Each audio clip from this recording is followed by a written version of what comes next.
Good morning, everyone. We have a full house today. The vast majority of you are here today associated with the Revolution, Georgia, Remedium Life Sciences, and there's about 7 cases that are all associated. And then separately, but no less important, I have 2 matters that I think only involve about 3 attorneys. And I expect that it will take about 30 minutes to handle that matter. And so what I'm going to ask everyone that is here on, I'm going to refer to them as the cannabis cases, the Georgia Medical Cannabis Commission cases. For everyone that's here on that, it's 9:31. If you want to log off, go silent, turn off your camera, video, whatever you'd like to do until about 9:50. Join us back. I expect that we will begin with that matter, the status conference, and then the hearing on the motion to unseal at approximately 10 a.m. So if you want to stay connected or log out and log back in, everything will remain the same, but I will not need your attention until about 9:50 to 10 a.m. And then other than that, I will need those attorneys that I see that are here for the Cofield versus Marta and Clopton versus Marta matters.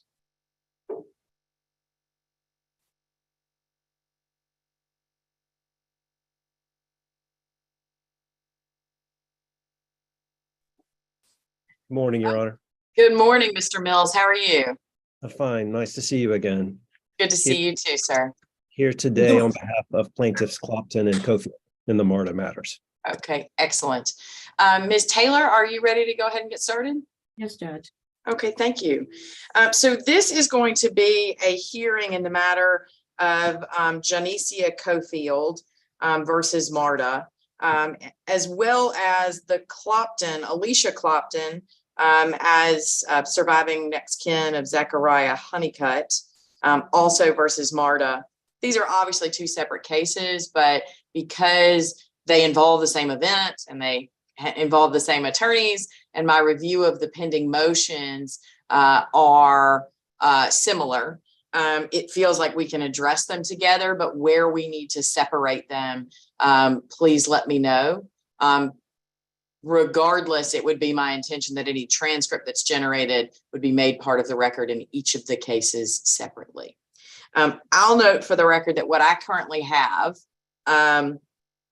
pending in the, well, first let me note that we are set for a pretrial conference this afternoon at 1 o'clock.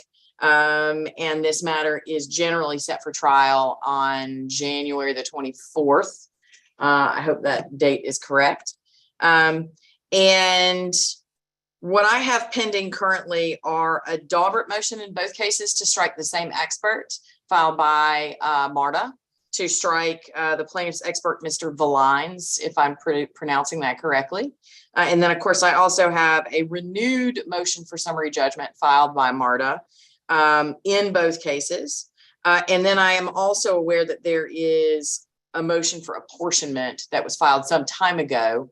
I feel like that might be better taken up at the pretrial conference, that particular motion, but that I wanted to deal with the substantive summary judgment motions. And we might even take up the Daubert motion to the extent that it requires any sort of granular discussion of evidence. But since the motion for summary judgment is, number 1, based on legal grounds, and number 2, a renewed motion to one that had previously been filed and considered by the court in the prior actions involving Ms. Cofield and Ms. Clopton, for which these are renewal actions, I felt like that was something we could get through fairly efficiently. So let's start there. Is everybody good with that plan? Any concerns about that plan, Mr. Mills or Ms. Sellers? No, Your Honor, that's None from Marta. Okay, excellent. So Ms. Sellers, it's Marta's motion. Go ahead. Thank you, Your Honor. Good morning. Tiffany Carter Sellers and Ebony Simpkins on behalf of defendant Marta in both the Clopton and Cofield matters. Your Honor, the facts of the case have been well briefed. I'm certain that the court is familiar with it, as this is a refiled action. But for purposes of the record, we just want to briefly go over the facts. On April 13th, 2017, aboard a moving Marta train, Marta contends that an unforeseeable shooting occurred, wherein Mr. Chauncey Daniels shot and killed Mr. Zachariah Honeycutt. It is Marta's contention that that was a targeted shooting, and one that Marta could not reasonably foresee. In the process of Mr. Daniels shooting Mr. Honeycutt, other bystanders were shot in the process. What I'd like to do now, Your Honor, is show the court the video of the shooting. That is something that we did not do in the initial motion, but we'd like to do that for the purposes of the record here, as it, Marta believes, demonstrates clearly that this was a targeted shooting and should hopefully put to bed any questions regarding that. Can Ms. Simpkins have control of the ability to share screen? I don't know if Ms. Simpkins has that control. Okay. I think it might be helpful, and I particularly appreciate you trying to draw the court's attention to different or new, updated information associated with this issue. One thing I do want to point out, though, is that this matter is being live streamed to YouTube. I don't know if this video was widely available at the time that it occurred or not. So you should be aware of that. Is there a consideration that perhaps I should remove it from you, like not be live for a moment while you show this to me? I think you should not be live, but I'd like it to be seen for purposes of the record. In the event that we have to take this up, I think it's important that we see what it is that we're talking about, so that we're not talking about it in the abstract. Okay. So if that's okay with the court, and if Mr. Mills doesn't have any objection, I'd like it to be removed from live stream. Well, I pointed it out, not because I necessarily thought that was the right thing to do, because the live stream the reason it is on is to satisfy the obligation of constitutionally open court, since there were so many people that needed to appear today for another matter. I think that it probably should continue to be live to satisfy that obligation, but that perhaps the main thing is, for anyone that is observing this live, you should be warned, essentially a trigger warning, that Marta is about to show a video that's approximately how long, Ms. Sellers? We're going to kind of cut it to the relevant parts. Ms. Simpkins, how long is the relevant part? 4 minutes? It's shorter than that. So the relevant part is less than 2 minutes. Okay, but the total video is approximately 4 minutes, and it does, for anyone who might be observing, you are being advised and cautioned that it does show a shooting on a MARTA train. It's going to last about approximately 4 minutes, and you should be forewarned if that will be upsetting to you, because I would imagine it would be upsetting. With that proviso, Mr. Mills, any objection? No objection, Your Honor. Okay, go ahead, Ms. Sellers. And Ms. Simpkins. Ms. Simpkins, can we share screen? Sure. Thank you.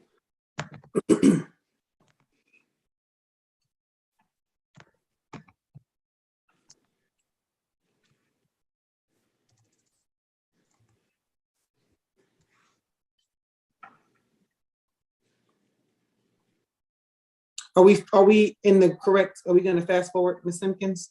Yes. So as you can see, they're entering the train right now. Okay. Thank you.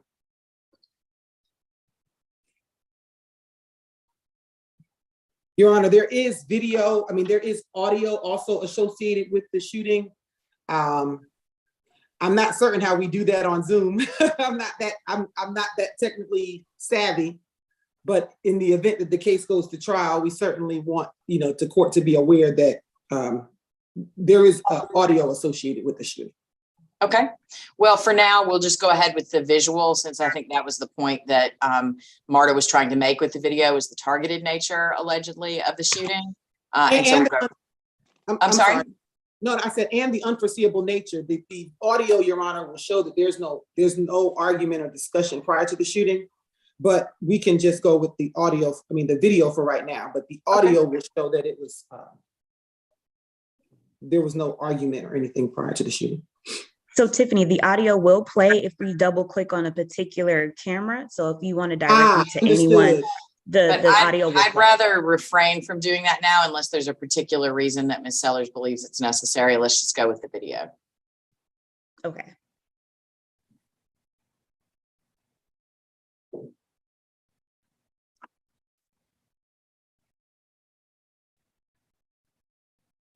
Can we zoom in without the video on camera 7, I believe?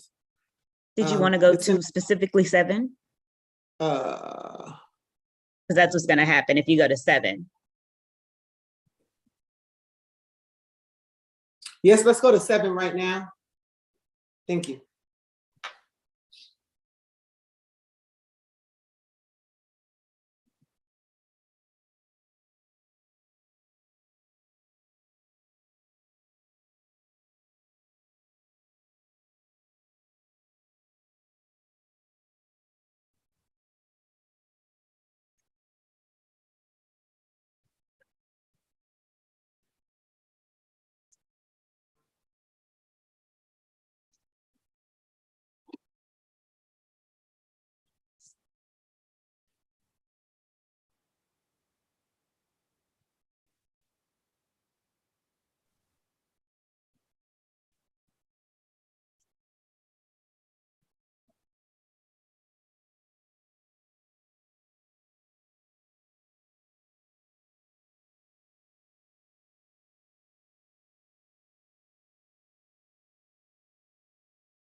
Can you pan back out, Ebony?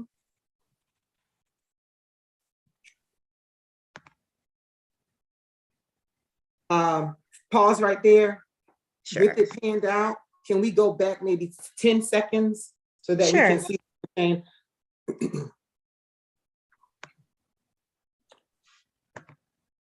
thank you. I'm sorry. 162735, please.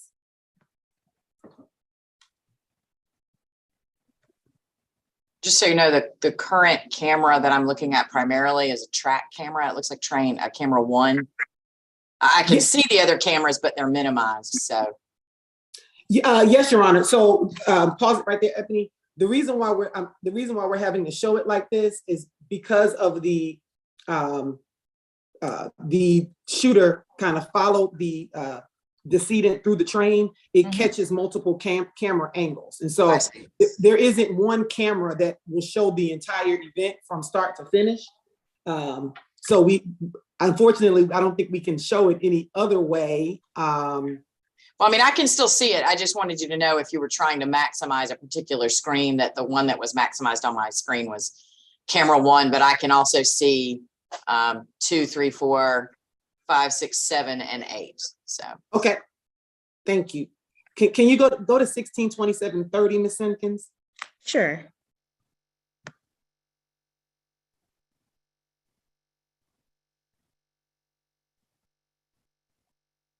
Backwards. Yeah, there we go. No, keep going further back for me. 1627. Further backwards. Yeah, further back.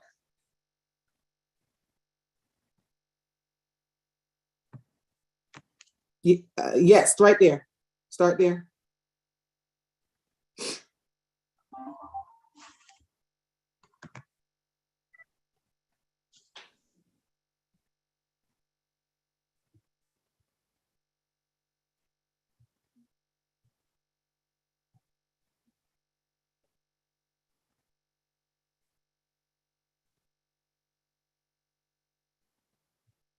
All right, we don't have to show it anymore. Thank you, Ms. Simpkins. Mhm. And so, Your Honor, what Ms. this Sellers, video, forgive me for the interruption. I've got to answer a question for a deputy real quickly. So if you'll just hold on one moment. not a problem.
Sorry. Thank you, Ms. Sellers, for that pause. I have a criminal calendar that starts a little bit later this morning. And so I needed to take care of an issue. Anyway, sorry for the interruption. Go ahead. No, no problem, Your Honor. And so the purpose of us showing the video, Your Honor, is it seems very clear from the video that the shooter was intent on shooting the decedent, Mr. Honeycutt. I'm sorry, I'm getting them all confused. This shooting, Your Honor, was not foreseeable. As I indicated, the audio will show that there's no argument, there's no yelling, there's nothing. There's an ordinary train ride that millions of Marta patrons take every single day. The law, Your Honor, in this case is incredibly clear. In Johnson versus Metropolitan Atlanta Transit Authority, 230 Georgia Act 105, the Court of Appeals has stated, in order to establish a cause of action for Marta's negligent failure to provide adequate security, the plaintiff must show that Marta owed a duty to make such provisions, Marta breached that duty, and that breach was the proximate cause of the alleged injury. It is well established that the occurrence of an unfortunate event is not sufficient to authorize an inference of negligence. Moreover, Your Honor, a common carrier is not required to take measures to protect its passengers from the intentional misconduct of third persons until something occurs to put the carrier on notice that such conduct might be reasonably anticipated. Further, Your Honor, if we look at the Sturbridge decision, I'm sorry, not the Sturbridge decision, Brown versus Alltech Investment Group, all of these cases are cited in our brief. Foreseeable consequences are those which are probable, according to ordinary and usual experiences, because they happen so frequently and may be expected to happen again. Ms. One is Sellers, not forgive me for interrupting, but so tell me, is there case law that has changed in the last year since I ruled on the summary judgment? Is there a new or is there new case law or new assessment that I could add to the analysis? I mean, I understand seeing the video, but the prior ruling that I made before the plaintiffs dismissed their case and then filed this renewal action was to deny summary judgment on the basis that there was some evidence from which the plaintiff could argue foreseeability and therefore the potential for a duty to have arisen on the part of Marta. And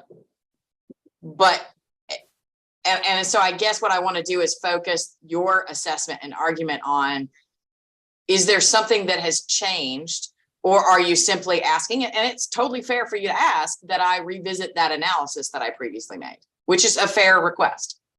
So it's technically both. I want to go and give me a moment because I'm trying to pull something, because the court this kind of ties in, all of the motions kind of relate to each other, Your Honor, because I think in our omnibus motions for motions in limine, that Ms. Simpkins will handle this afternoon, Mhm. there was some additional case law in this. I think it was a CBS case, but Ms. Simpkins is way more, way better to discuss that than I am. But there was a recent decision where the Court of Appeals further narrowed what other incidents can be foreseeable, because In terms of substantial similarity.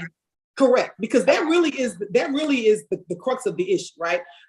There's no dispute that a shooting like this had not happened on a MARTA train within the 3 years prior to this incident. That's not for dispute. What really is the crux of the issue is that I understand is that plaintiff is saying, because these other incidents that have happened around MARTA stations around the city of Atlanta and beyond, they somehow give MARTA or put MARTA on notice that something like this can happen. What that most recent case said is, no, other CDS locations, right? Incidents and criminal activity that happen at those other locations are not sufficient to put property owners on notice of an incident here. And so that really is the crux of the argument, Your Honor. Okay. The plaintiff does not have any evidence with which to prove to the court or to show that this particular incident was foreseeable to MARTA. There weren't any shootings on trains in the time period alleged, the relevant time period. There's no dispute that there weren't any shootings on trains. It's our contention that, robberies and muggings and things that happen in the parking lot or in the adjacent area, that does not put MARTA on notice that a shooting on a moving train car will happen. And so the question is, the plaintiffs, well, not the question, but our position is there just isn't any evidence that the plaintiffs have to show that it's foreseeable, which is the crux of their argument, which has to be the basis of their argument. Even their own experts have said, Your Honor, that this is not foreseeable. The plaintiff's expert, Adam Bercovici, when asked point blank, is this foreseeable? He said no. In fairness, what he said, as I understand it, at least from the plaintiff's perspective, is that he wouldn't say that this particular incident was foreseeable, but that doesn't mean that gun violence writ large, which I think is the plaintiff's argument, is not foreseeable and therefore requiring of MARTA to take some action. I'm not saying that that is ultimately persuasive, but that's what I understand the plaintiff's argument to be. And that ultimately the resolution the court has to make is, does the law support that there has to be evidence that this particular incident was foreseeable, or does the law say that an incident of this type was foreseeable such that a duty would have arisen for the landowner to take reasonable steps to attempt to avoid it? Whether that's practical or not is a different matter. Your Honor, MARTA contends the answer has to be the first. That incidents, because if that's the case, then it has to be that this particular incident is foreseeable, and not just that criminal activity in general is foreseeable, or that gun violence is foreseeable. That's not the standard set forth by the court. It's whether MARTA, this particular incident was foreseeable. Was it foreseeable that somebody was going to get shot on a moving train car? Their expert, Your Honor, and I don't mean to disagree with the court, but I want to read the transcript. When asked, question, okay, sir, based on your opinion, sir, was this crime, and when I say this crime, was the shooting of Mr. Honeycutt by Mr. Daniels foreseeable to MARTA? Answer, no. When I asked the plaintiff then got a rebuttal expert. The rebuttal expert is the one who says not with that level of specificity. But the initial expert, Mr. Bercovici, the question was whether this crime was foreseeable to MARTA, and the answer was no. The rebuttal expert. So, okay, and I'm quoting the transcript. Okay, so let me ask you, are you of the opinion that MARTA could have predicted that Mr. Daniels was going to shoot Mr. Honeycutt? Answer, not with that level of specificity, absolutely not. So the rebuttal expert then says that, but the original expert says it's not foreseeable. And so I guess MARTA's at this place where we have two experts saying it's not, two of the plaintiff's experts saying it's not foreseeable. Marta has subsequently got an expert who also says it's not foreseeable. There aren't any incidents of shootings on moving train cars that would make this incident foreseeable. So where is the foreseeability coming from? That someone was shot at the Avondale station? That put Marta on notice that someone was going to be shot at the Hamilton home, between Hamilton Homes and Westlake. You're talking 20, 30 miles away. That's not the standard, Your Honor, with all due respect to the court. No, I understand Marta's position. One question I have, Ms. Sellers, and then I'm going to ask for a response from Mr. Mills. You referenced that CBS case regarding substantial similarity. Do you have that citation handy that you could provide to me, please? Or maybe Ms. Simpkins can? Ms. Simpkins is probably better suited to do that. Ms. Simpkins, are you prepared to do that at this time, or do we want Mr. Mills to go first and you can provide it? I can provide it in a couple of minutes. I can pull it up. Okay, excellent. Okay. Well, when you have it, I'll come back to you. And for now, I'm going to go on to Mr. Mills. Thank you, Ms. Sellers. Mr. Mills, Thank go you. ahead, sir. Thank you, Your Honor.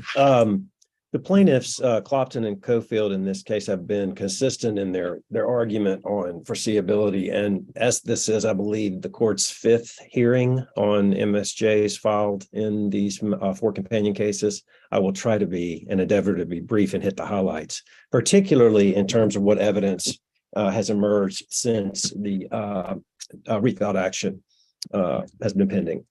So the primary evidence that the plaintiff contends shows evidence of foreseeability are in the form of emails that were recently produced by Marta. They're internal Marta Police Department emails concerning the time period between March 30th of 2017 and the date of the shooting, April 13, 2017, a period of about 2 weeks. During that time on March 30, the Interstate 85 bridge collapsed. This again was a couple of weeks before the shooting. As a result of that collapse, the emails show from Marta command staff that they anticipated a tremendous, dramatic and immediate increase in ridership, the number of patrons on trains. Due to that fact, they expected a commensurate increase in criminal activity, specifically aboard trains.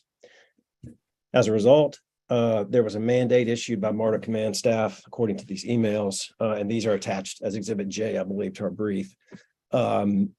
The police department supervisory personnel mandated train patrol for all Marta officers, beginning immediately. This mandate was in effect on the date of the shooting.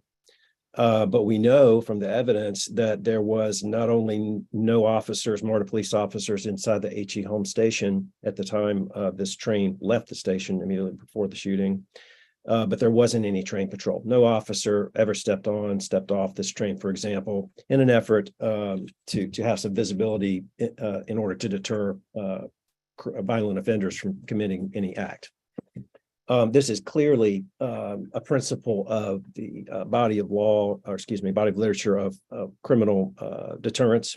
Our expert, a newly identified expert in the refiled matter, Mr. Joshua Valines, testified extensively about the efficacy of Marta's plan for mandating train patrol for all officers. And I think importantly, Marta took this so seriously at this time, right before the shooting, they created their own special pay code for officers to use for overtime, which was funded, especially in this particular situation because of the bridge collapse. Mr. Valines also testified, based on his experience and training, that this was a reasonable and appropriate response, and that a change in circumstances such as the bridge collapse required Marta to reevaluate its deployment of resources, including officers on train patrol. The problem is when Mr. Valines got down on the level of actually evaluating Marta's actual actions, there was no evidence of all officers working on train patrol during that 2-week period of time, up through and including the date of our shooting. So I think that evidence is the first category of very important evidence that tends to show that Marta, this event of this type was foreseeable to Marta, and it was an event that was foreseeable aboard Marta's trains. But Mr. Mills, in fairness to Marta, I mean, hasn't their argument all along been that the other incidents that potentially under the legal framework might be substantially similar such that they would put Marta on notice, like in those emails, this concern about an increase in criminal activity, they have to be substantially similar. And that, robberies are not the same as, a shooting, particularly a targeted shooting, to Marta's point, and that even a shooting, targeted or otherwise, that didn't take place on a moving train or in this particular station or one of the associated stations would not be substantially similar such that they would put Marta on notice of those of the risk of that type of criminal behavior. Yes, Your Honor, I would respond by pointing out a couple of things. First, there was an event in January, about 3 months prior to our shooting, January of 2017, where a passenger was stabbed on a MARTA train that pulled out of this very station. That has significant relevance here. It's an event of what's called high criticality, meaning substantially similar to what happened 3 months later on the train. Also, I would say that Marta went 3 fiscal years up through the end of 2016, I believe, with no homicides on the system. Then within the 5-month period or so before our shooting, there were 4 other homicides, 2 of which occurred at the HE home station. I think that's sufficient, and we contend that's sufficient to attract Marta's attention that there's a problem, especially in conjunction with this email evidence where Marta's own police command staff clearly acknowledges that they expect an increase in criminal activity and that they are implementing train patrol by all officers in order to combat that. Okay. So I think that there is ample evidence here of foreseeability. I would say that the foreseeability analysis that Marta is attempting to employ, they're attempting to recast the foreseeability analysis under Georgia law. It's not that this specific event involving these specific actors on this specific train at this specific date and time have to be foreseeable to Marta. It's the general risk of substantially similar criminal activity, which Marta's own police department acknowledged. Okay, Mr. Mills, let me ask you a question, because sort of the point that I made with Ms. Sellers was, I've already ruled on summary judgment in this case. I've already ruled that the summary judgment wasn't appropriate at this stage in the old case. And I asked Marta to talk about anything that was different or that had changed in terms of the analysis. One of the things they've pointed to is this CBS case. I assume you're familiar with it. I wanted to give you an opportunity to address that. Or let me know if you don't believe there is anything new or different that would change the court's analysis. Now, I don't believe that the email evidence that you're referring to was a part of the record or known to the court as part of the summary judgment, but it was subsequently known to the court. Like you've made me aware of that through briefing in this. Is there anything else to your way of thinking that has changed or that would affect the court's consideration, or that hasn't changed and the court should enter the same ruling or, go with the same assessment? In response, Your Honor, I would say I do agree that that the court was correct in denying the summary judgment motions on the first round. I'm not going to regurgitate all the information and evidence that we presented because it is substantially similar in this refiled action. The difference here are the emails that we've already talked about. The other thing that occurred just this week on Tuesday was plaintiffs deposed Marta's newly identified expert, Stanley Kephart, who's an experienced law enforcement officer and now a professional expert consultant. He did say, based on the emails that we've already talked about, that Marta should have been aware that this type of criminal activity could occur on this train. I believe we got the rough transcript just the other day. I think it was yesterday, and I'm happy to provide that to the court at the court's request. But those are the things that I would point out that have changed since the last hearing in the refiled case. And in answer to new authorities that might have come out with respect to the foreseeability analysis, I don't think that it's changed. I mean, it may have been refined slightly by CVS, but the general principle of what the burden of proof is on the plaintiff in terms of foreseeability, I don't believe has changed by virtue of any recent case law. Okay, thank you, Mr. Mills. Anything to add? I'm going to go back and get the case site for CVS and let Ms. Sellers, because it is Marta's motion, have a brief moment to respond, to reply. Anything else that you want to add, Mr. Mills, before I move on? No, Your Honor, thank you. Okay, thank you. Ms. Sellers, Ms. Simpkins, if you could start with that CVS case and then whatever response you have. Certainly. The CVS case is Georgia CVS Pharmacy LLC versus Carmichael, 362 Georgia Act 59, issued on November 1st, 2021. Okay, thank So you. it was no problem.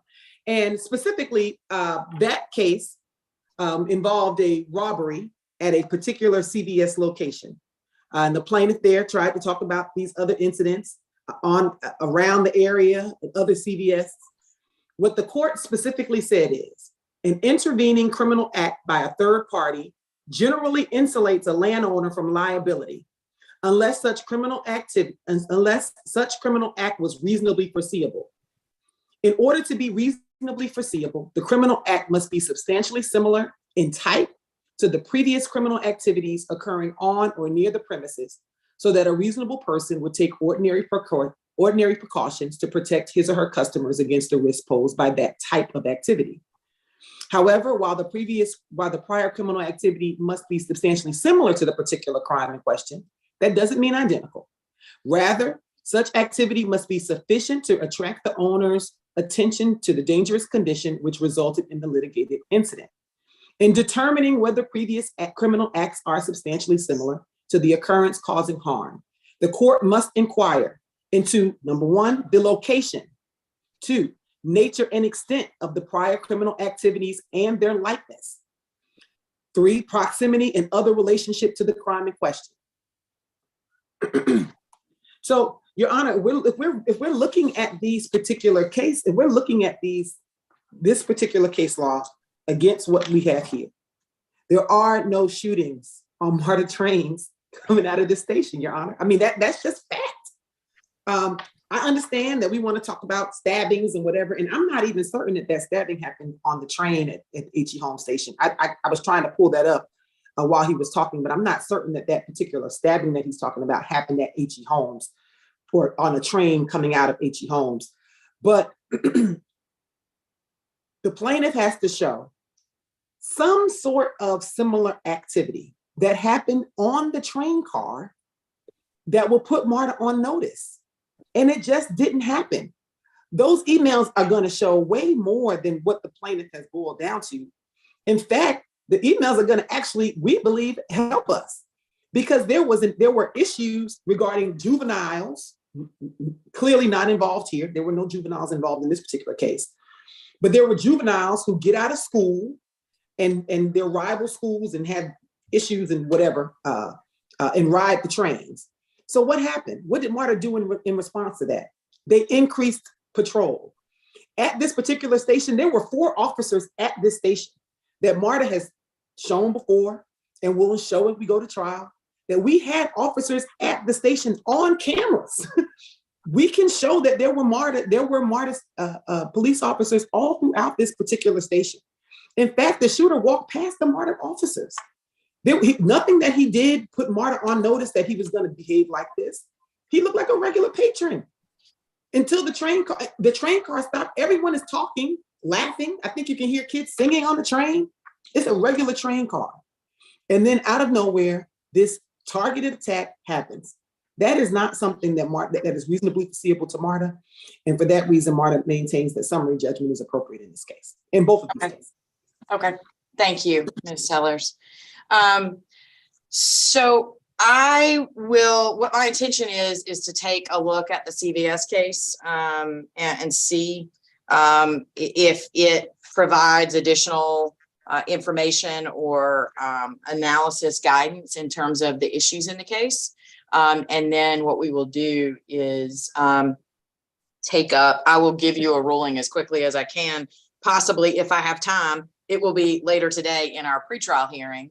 at which time we will also take up the lines motion and the apportionment issues along with the motions in limine. Thank you both for your time and for being efficient. I really appreciate it. Is there anything else that you want me to address while we're together until we see each other again at 1 o'clock? Just one question, Your Honor. Yes, I believe the notice for the pretrial conference was at 1:30. It was And that's probably true. I'm sorry. I just want to make sure we had the There's right. sometimes a 30-minute window that's attached to my calendars. And so sometimes I get the time wrong, but yeah, I know it's this afternoon. So I will see you all this afternoon. Okay. Thank Yes, you, Your Honor. nothing further from Marta at this time, Your Honor. Thank you for the court's indulgence on us playing the video. No, I appreciate that. I think it was helpful to see. Thank you, Ms. Sellers, Ms. Simpkins, Mr. Mills. I'll see you this afternoon. Thank Thank you, you, Your Your Honor. Honor. Okay. For those of you who are here on the Georgia medical cannabis cases, if you could give me about 2 minutes to get some more coffee, we will start at about 10:13. My clock says it's 10:10. I'll be right back. Thank you.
Okay. If everybody wants to rejoin the meeting, we'll get started as soon as we have a quorum.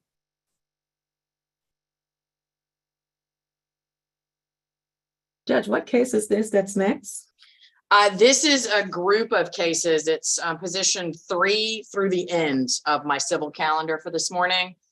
It starts with the Enri Revolution Georgia LLC case. And then it goes on to all Peach Health Alternatives is the plaintiff, Pure Peach Organic, Symphony Medical, ACC.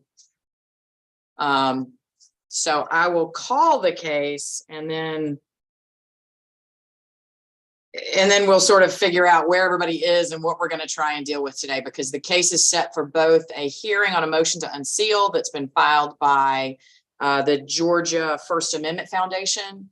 And then we are also here on status conferences and pending motions in other matters associated with the protest appeal. No, that's probably not the right nomenclature. And I'm sure you fine lawyers will educate me on what the right nomenclature is. But so we are here on a number of cases. I'm going to start with case number 2022 CV 370799, which is the motion to unseal filed by the Georgia First Amendment Foundation in regard to the Revolution Georgia LLC et al. Versus FFD Georgia Holdings LLC et al.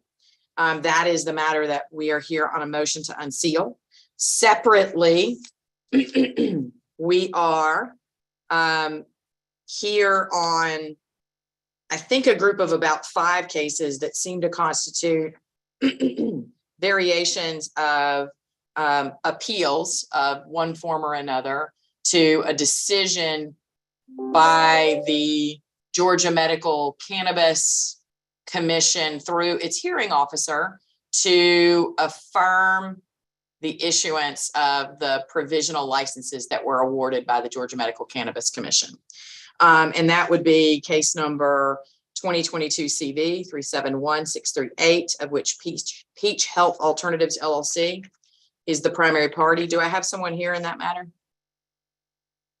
Just an announcement of who the attorneys are for that case. You're on lead, Judge. I'm here.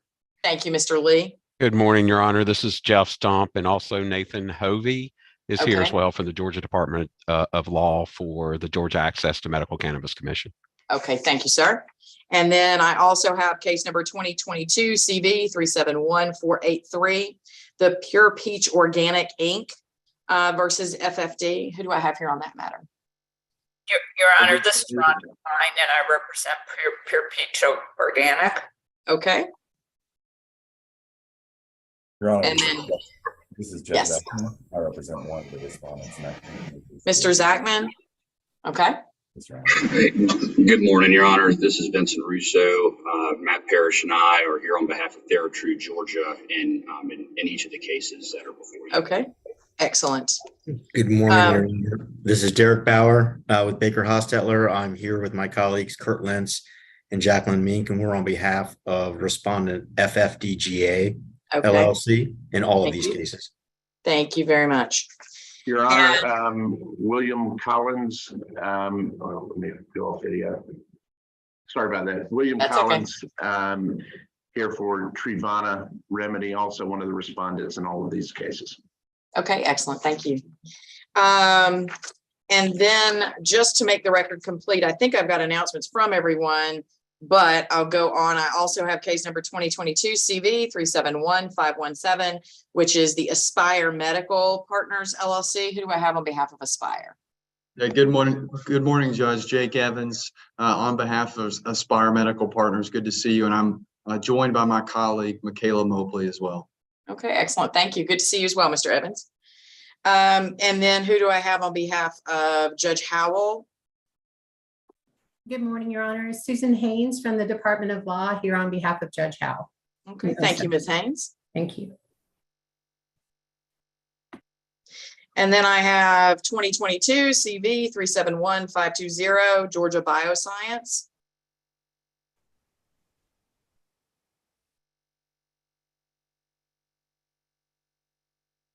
Do I have anybody here on behalf of Georgia Bioscience? Your Honor, that's also Jake Evans. Maybe he's muted. Sorry, Judge, I was muted there, but I also represent Georgia Bioscience Research, Inc. Good to see you today. Also joined by Michaela Mobley in this case as well. Okay, thank you. And then 2022 CV 371628, Symphony Medical. Good morning, Your Honor. I'm Kristen Goodman, and I represent Symphony Medical. Okay. And then last but not least, I have 2022 CV 371905, which is the ACC LLC. Who do I have here on behalf of ACC?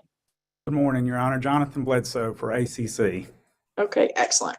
So I am going to start with the status conference because I want to figure out what it is that the parties want me to do with that group of cases. And so just by way of background, I will tell you that when I was initially in receipt of the assignment for these cases, I think one of the first things I received in a number of these cases was a motion for immediate hearing. And then I received a motion for stay based on some other plea appeals that have been filed arising in same cases, other courts. And I think at one point I had issued an expedited briefing schedule because that seemed to be the interest of the parties. But then when I received the stay and fully understood that there was an issue associated with generating the record, the full record for all the parties in the case, it felt like maybe the best thing to do was to talk to all the lawyers and figure out where we are and what actually needs to be accomplished here in these substantive cases, particularly as it relates to the pending appeals. So what I'm going to do, just by virtue of it being first up on the calendar, is Peach Health Alternatives. Because I take that back, Pure Peach Organic, because I have the same motion filed by the petitioners, which is a motion to stay on behalf of Pure Peach Organic, on behalf of Aspire Medical, on behalf of Georgia Bioscience, on behalf of Symphony Medical, and on behalf of ACC LLC. And then I have the same response filed opposing the stay, and a motion for immediate hearing and a motion to dismiss based on subject matter jurisdiction, as well as a request for expedited hearing in each of those cases filed on behalf of the respondents. So that's where we are. If somebody wants, let me interrupt for a minute. So we have a lot of people on the Zoom. We are also live on YouTube. So what I can tell you is that if you do not need to participate in the hearing, you're just here to observe. If you want to watch on YouTube, it will also sometimes make it easier. I'll also point out that if you remain on this call, you have to stay muted unless you're called upon to speak. If you're not muted and it continues to be an interference, for example, there's an iPhone right now that's not muted and that I seem to be getting some interference from, my staff attorney has instructions to remove you to a waiting room. So if that's what happens, it's because we were getting audio from you that made it difficult for us to participate in this hearing. So with that, I will ask perhaps Ms. Klein to start. Pure Peach. Since the issues are really the same in all of these proceedings, we have designated Jake Evans to kind of take the lead and make the primary argument. If any of the other, myself or any of the other attorneys involved on this side have anything to add, we will. But I'm going to defer to Jake Evans and let him make the primary argument, if that's okay with Your Honor. It's totally fine with me. I assume the defendants have, or the respondents, I should say, don't have any objection. Okay, go ahead, Mr. Evans. All right, Judge. Well, and thank you, Ms. Klein. And as Your Honor will see, it's at least at this stage in the game, there's a lot of common interest amongst the respondents and amongst us, the petitioners in the case. Yesterday we had a hearing before Judge Tucson on the motion for stay, and it took about 2.5 hours. So I'm not what I don't want to do for the court, because I know the court has just noticed the status conference today, is to get into the full merits of the underlying motion to stay. I will provide background about kind of why we are here, and also provide some substance as to what I believe the next steps are and what the directions are as far as generating a scheduling order and moving forward with what we have, which is a status conference today. So long and short of it, Judge, and I know you've got another case that's after us, which is the First Amendment unsealing case. This stems from the HOPE Act. The HOPE Act was an act which allowed for low THC providers. In essence, there was two classes, Class 1 and Class 2. Class 2 is before this court as far as the protest, and the Class 1 is before Judge Ingram. Judge Tucson set as a senior judge over the motion to stay yesterday. So effectively what happened is there was a procurement process. Procurement process went forward. There was two under the underlying legislation, winners or licensees for the Class 1, and there was 4 for the Class 2s. Class 2s, again, are before this court. Once the notice of intent to award were issued, no award took place initially. An administrative appeal took place. I will say this was a very, very unique administrative appeal, which I think the court will become more familiar with as this case progresses. But the long and short of it is that administrative appeal denied the protest, and the question now that is going to we're going to bring up shortly is what is the appropriate protocol to appeal it at the next level, which is the Superior Court. There are two underlying pieces of legislation which can be appealed. Our belief firmly is we properly appealed under 50-13-19. So what first happened, judges, the initial denials took place at the administrative level. All the petitioners then filed, the petitioners in this case and the class ones filed 50-13-19 appeals. Those appeals can be brought in the county in which the underlying project would go forward in. And so as a result of that, my client filed them in Warren County and Tift County. And I believe each of the other petitioners filed it in their home county. As you're very well aware, as a plaintiff, you can pick the venue of your choice. Ultimately, through many hearings, some of those cases were dismissed. Windflower still has a 50-13-19 case pending in Athens, Clark County. That case has not been decided. Next, what happened was out of an abundance of caution, because in that 50-13-19 case, and I'll just call that case one just for simplification purposes, all of the respondents argued that the proper venue to file, or the proper statutory framework to file, was the one we have filed before Your Honor, this court in Fulton County, which is 541 or 543, which is a writ of certiorari. Right. So in addition to that, what we did, and each of the petitioners did, because of the uncertain nature of which statutory framework was proper to file the appeal, we filed an application for discretionary appeal before the Georgia Court of Appeals. Which was accepted, right? I mean, that part is clear. It's been accepted as effective November 29th of 2022. And it is all of the cases that are on my calendar except Peach Health Alternative. I believe so, yes, that's correct, Your Honor. And in that order, the Court of Appeals established that the establishing precedent in this circumstance is desired because, again, the unique procurement / licensing process that took place, which resulted in uncertainty as to which statutory framework was proper to file the appeal. We got 541, which is before this court, and we got case one, which is 50-13-19, which was filed. So what we have done is we have made the very reasonable request to stay this case pending the resolution of the underlying appeal. Again, I don't want to get in details about the motion to stay because I think that the proper protocol is for the court to set a hearing date for the motion to stay to be considered. But the fact of the matter is that, number one, the court has significant discretion to control its docket. One way that it can control its docket is by issuing a stay of this case pending an underlying piece of litigation. Right, but what about, as I understand the respondent's primary argument, it is that this is really just an effort to delay, that ultimately the Court of Appeals will take however long it takes to issue a ruling.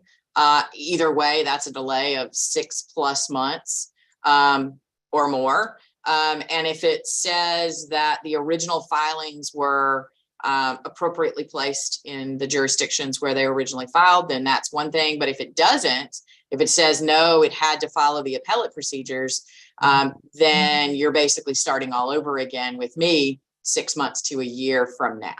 What is the response of the petitioners to that argument? Absolutely. Well, two things. The first thing is that justice and our justice system is inconvenient. There are many, I'm a defendant in many cases, and I would love for appeals to go forward as fast as they possibly can.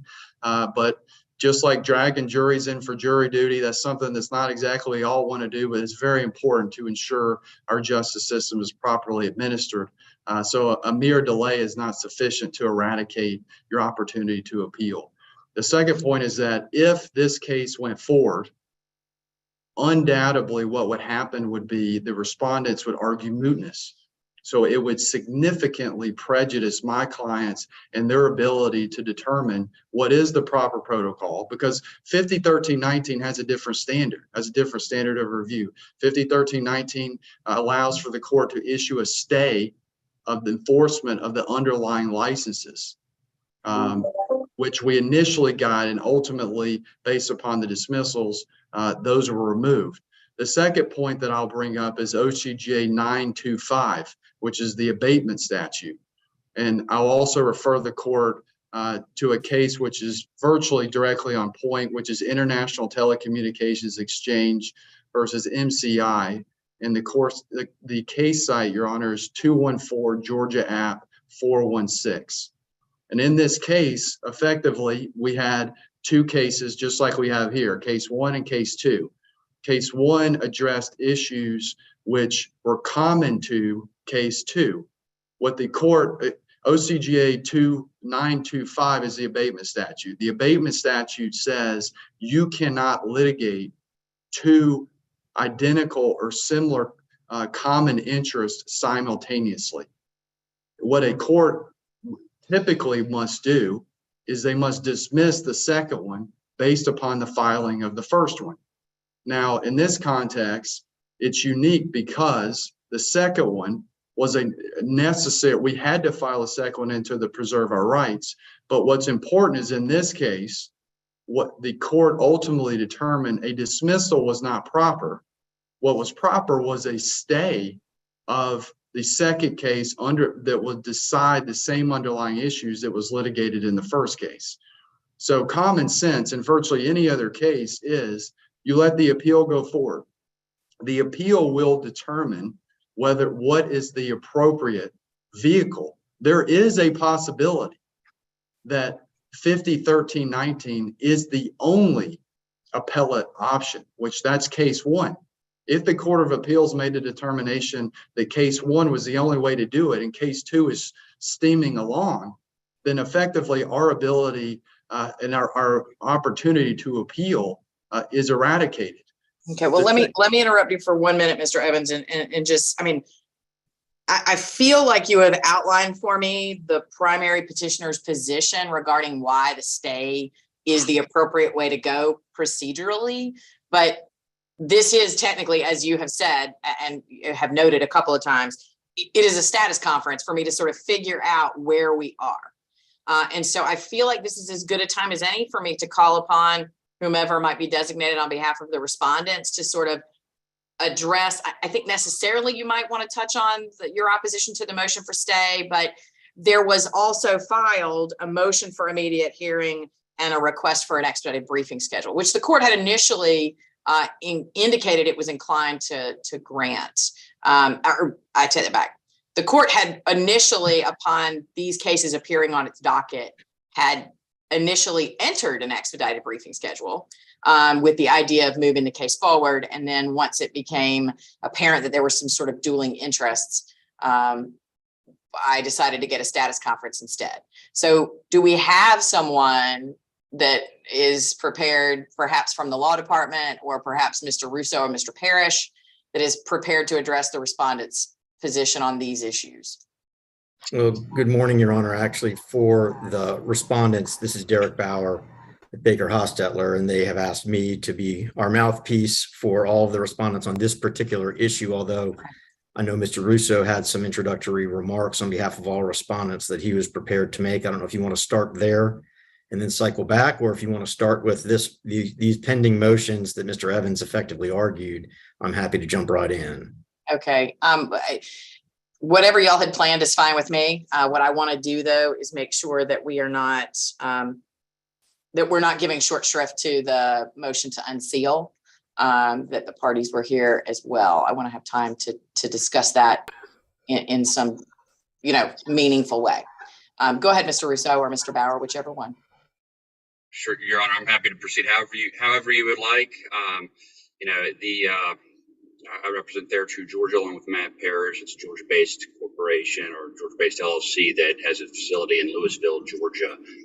And I'm personally thank you for taking all of these cases that were transferred to you. I realize it's a big undertaking, and that you have you're the busiest court in the state of Georgia. So thank you for taking this on.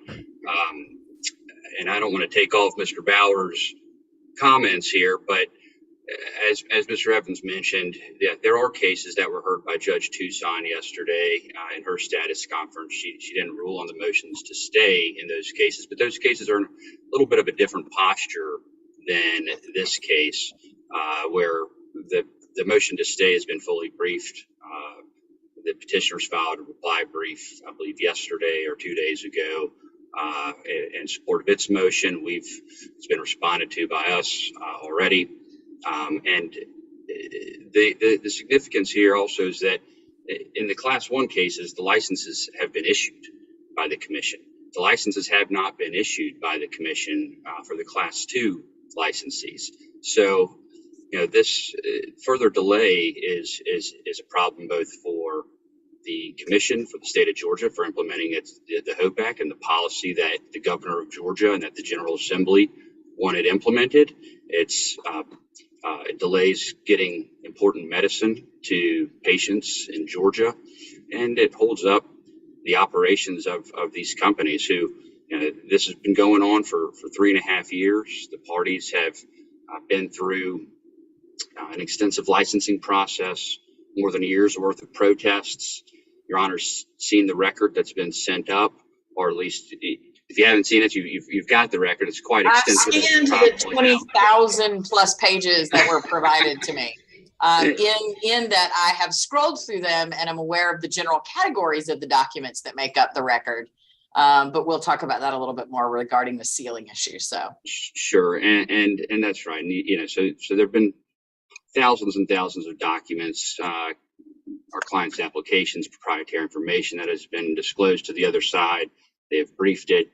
They had oral arguments.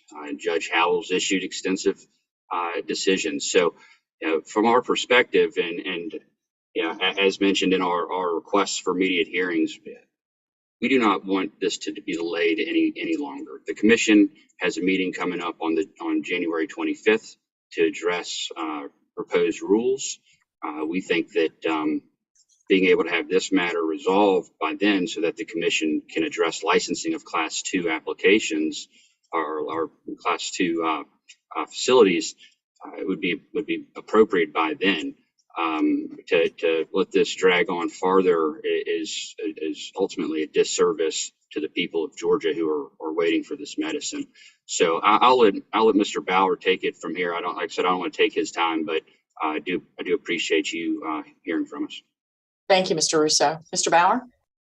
Good morning, Judge Krause. Thank you for giving us some time this morning to round up on these cases. As you point out, there are a lot of them, but the issues are identical in all of them. The issues before you, the standard of review that you will apply to these cases is identical for each of them. And I think we need to start where Mr. Evans ended, with this notion of what happens when plaintiffs proceed with dueling actions in dueling courts. Because we need to start with the fact that plaintiffs asked your court to review these cases on a writ of certiorari. We didn't initiate the appeal through the cert process, they did. And by doing so, they asked the court to apply the cert process, which commands the court, obviously subject to your discretion, to hear those matters as soon as they're ready. That's what the statute says.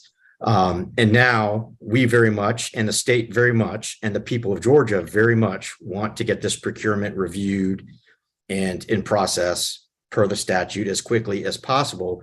But it's now the petitioners who initiated this process who are telling you, no, we asked you to do this, but now we want you to stay it indefinitely.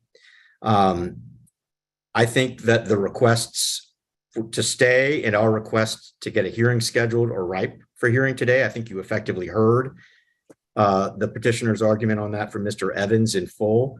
It has been fully briefed. They filed reply briefs. There's really nothing left for the court to do on that other than hear from us today.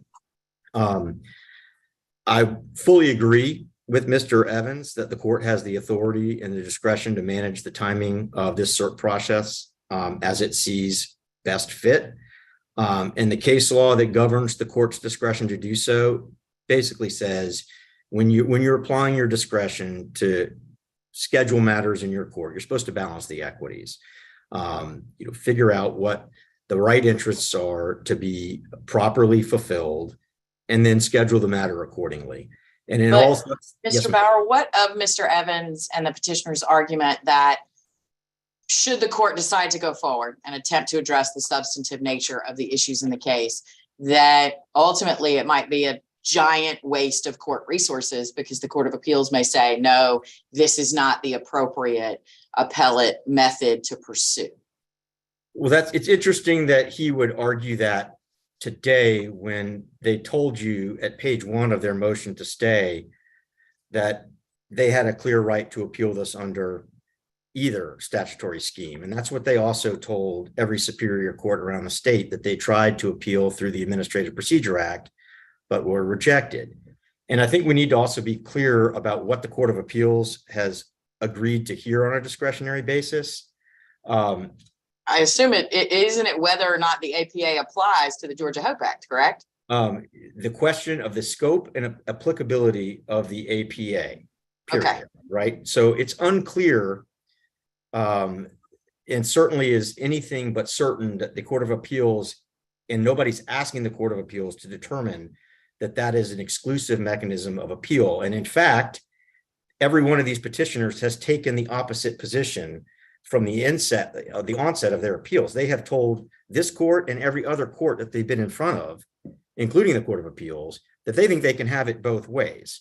But it doesn't really matter at the end of the day. And this notion of mootness doesn't really matter because the standard of review is virtually identical under both constructs. Both are highly deferential to the decision of the agency.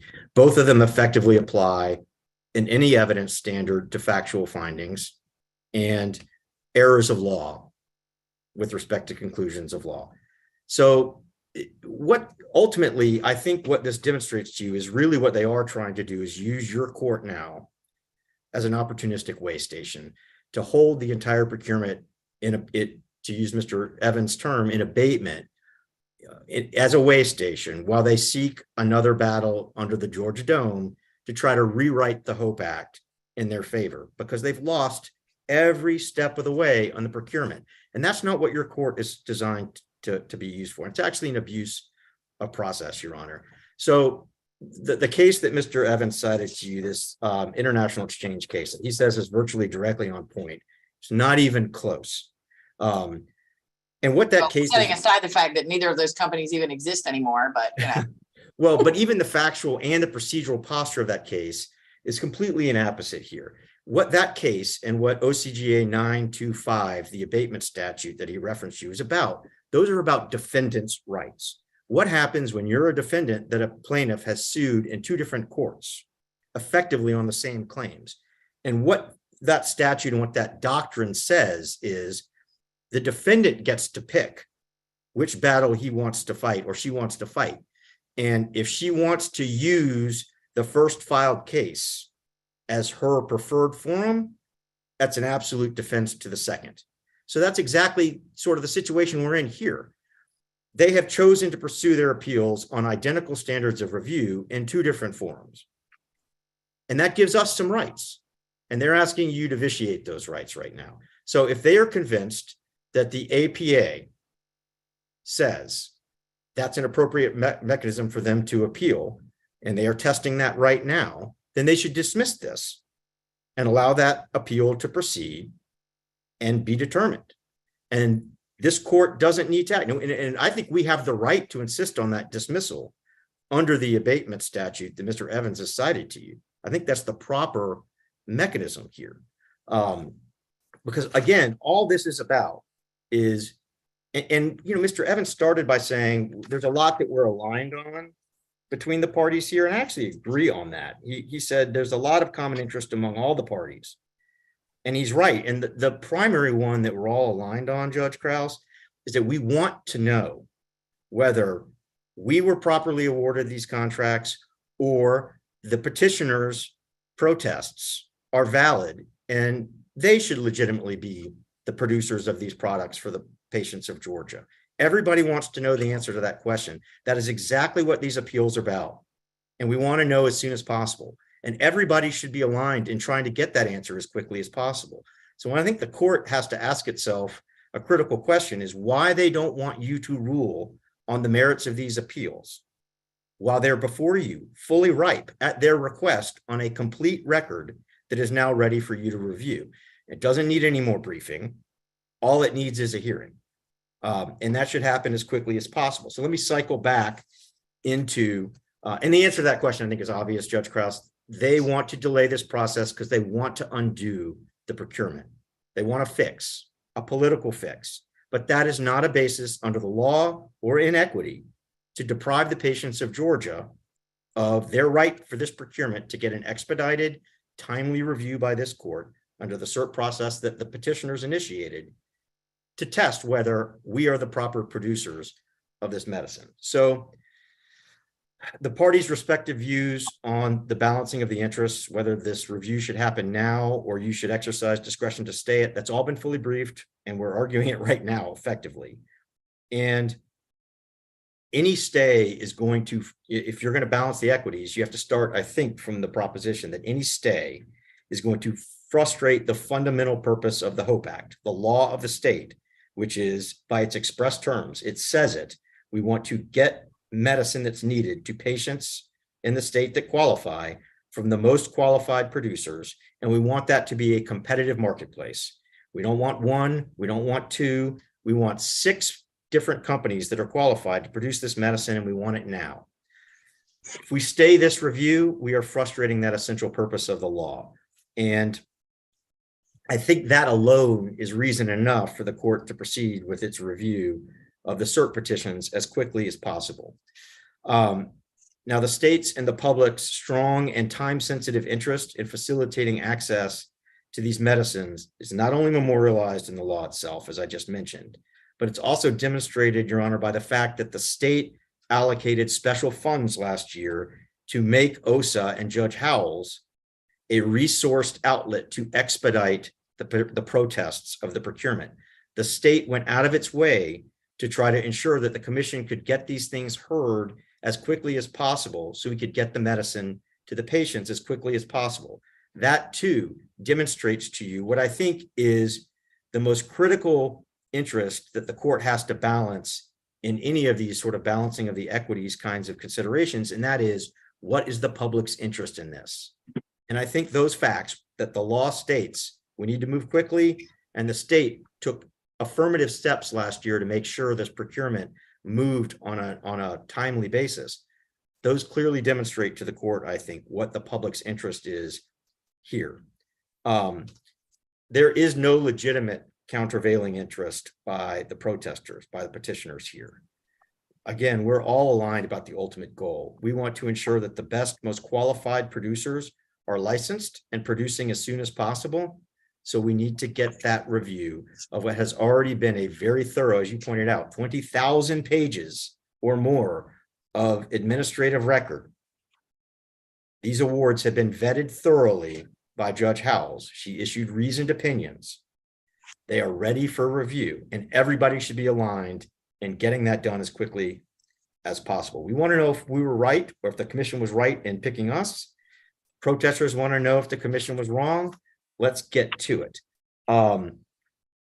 There is no equitable reason why you should not perform that review as opposed to disparate judges around the state. In fact, the reason why every superior court that heard their APA appeals rejected them, Your Honor, is because procurements are different. They are not ordinary contested cases that are subject to the APA. They go through the writ process, which every petitioner was told at the outset, but pursued the APA anyway, because they did not want these cases consolidated where the writ process says they have to be. Under the APA, if you have a contested case, you can sue, as Mr. Evans said, in the forum that you're qualified for. But under the writ process, when you are challenging an agency decision, which is happening here, Right. the writ has to be filed in the location of the agency, and it makes perfect policy sense, right? We don't want 12 different superior courts around the state coming to disparate conclusions about the agency's decision, whether it was based on A, any evidence, or B, good, valid application of the law. So all these procurement cases are supposed to be in front of one judge for a very good reason, right? For uniformity, the very thing that the petitioners are telling you is a concern of theirs. So we do not think there is any valid basis to delay the patient's ability to get access to this medicine based on the fact that the petitioners have, despite what we think is clear application of law, continued to press an alternative appeal that ultimately should make no difference to the standard of review here. So we hope you'll expedite. We hope you'll deny the motion to stay as well. I mean, appropriate. at the end of the day, the answer is they're flip sides of the same coin, right? If I grant the stay, then that's the end of it. If I deny the stay, it would be my intention to move things along in an expeditious manner. But ultimately, the decision I have to make doesn't change to each of those requested sets of relief.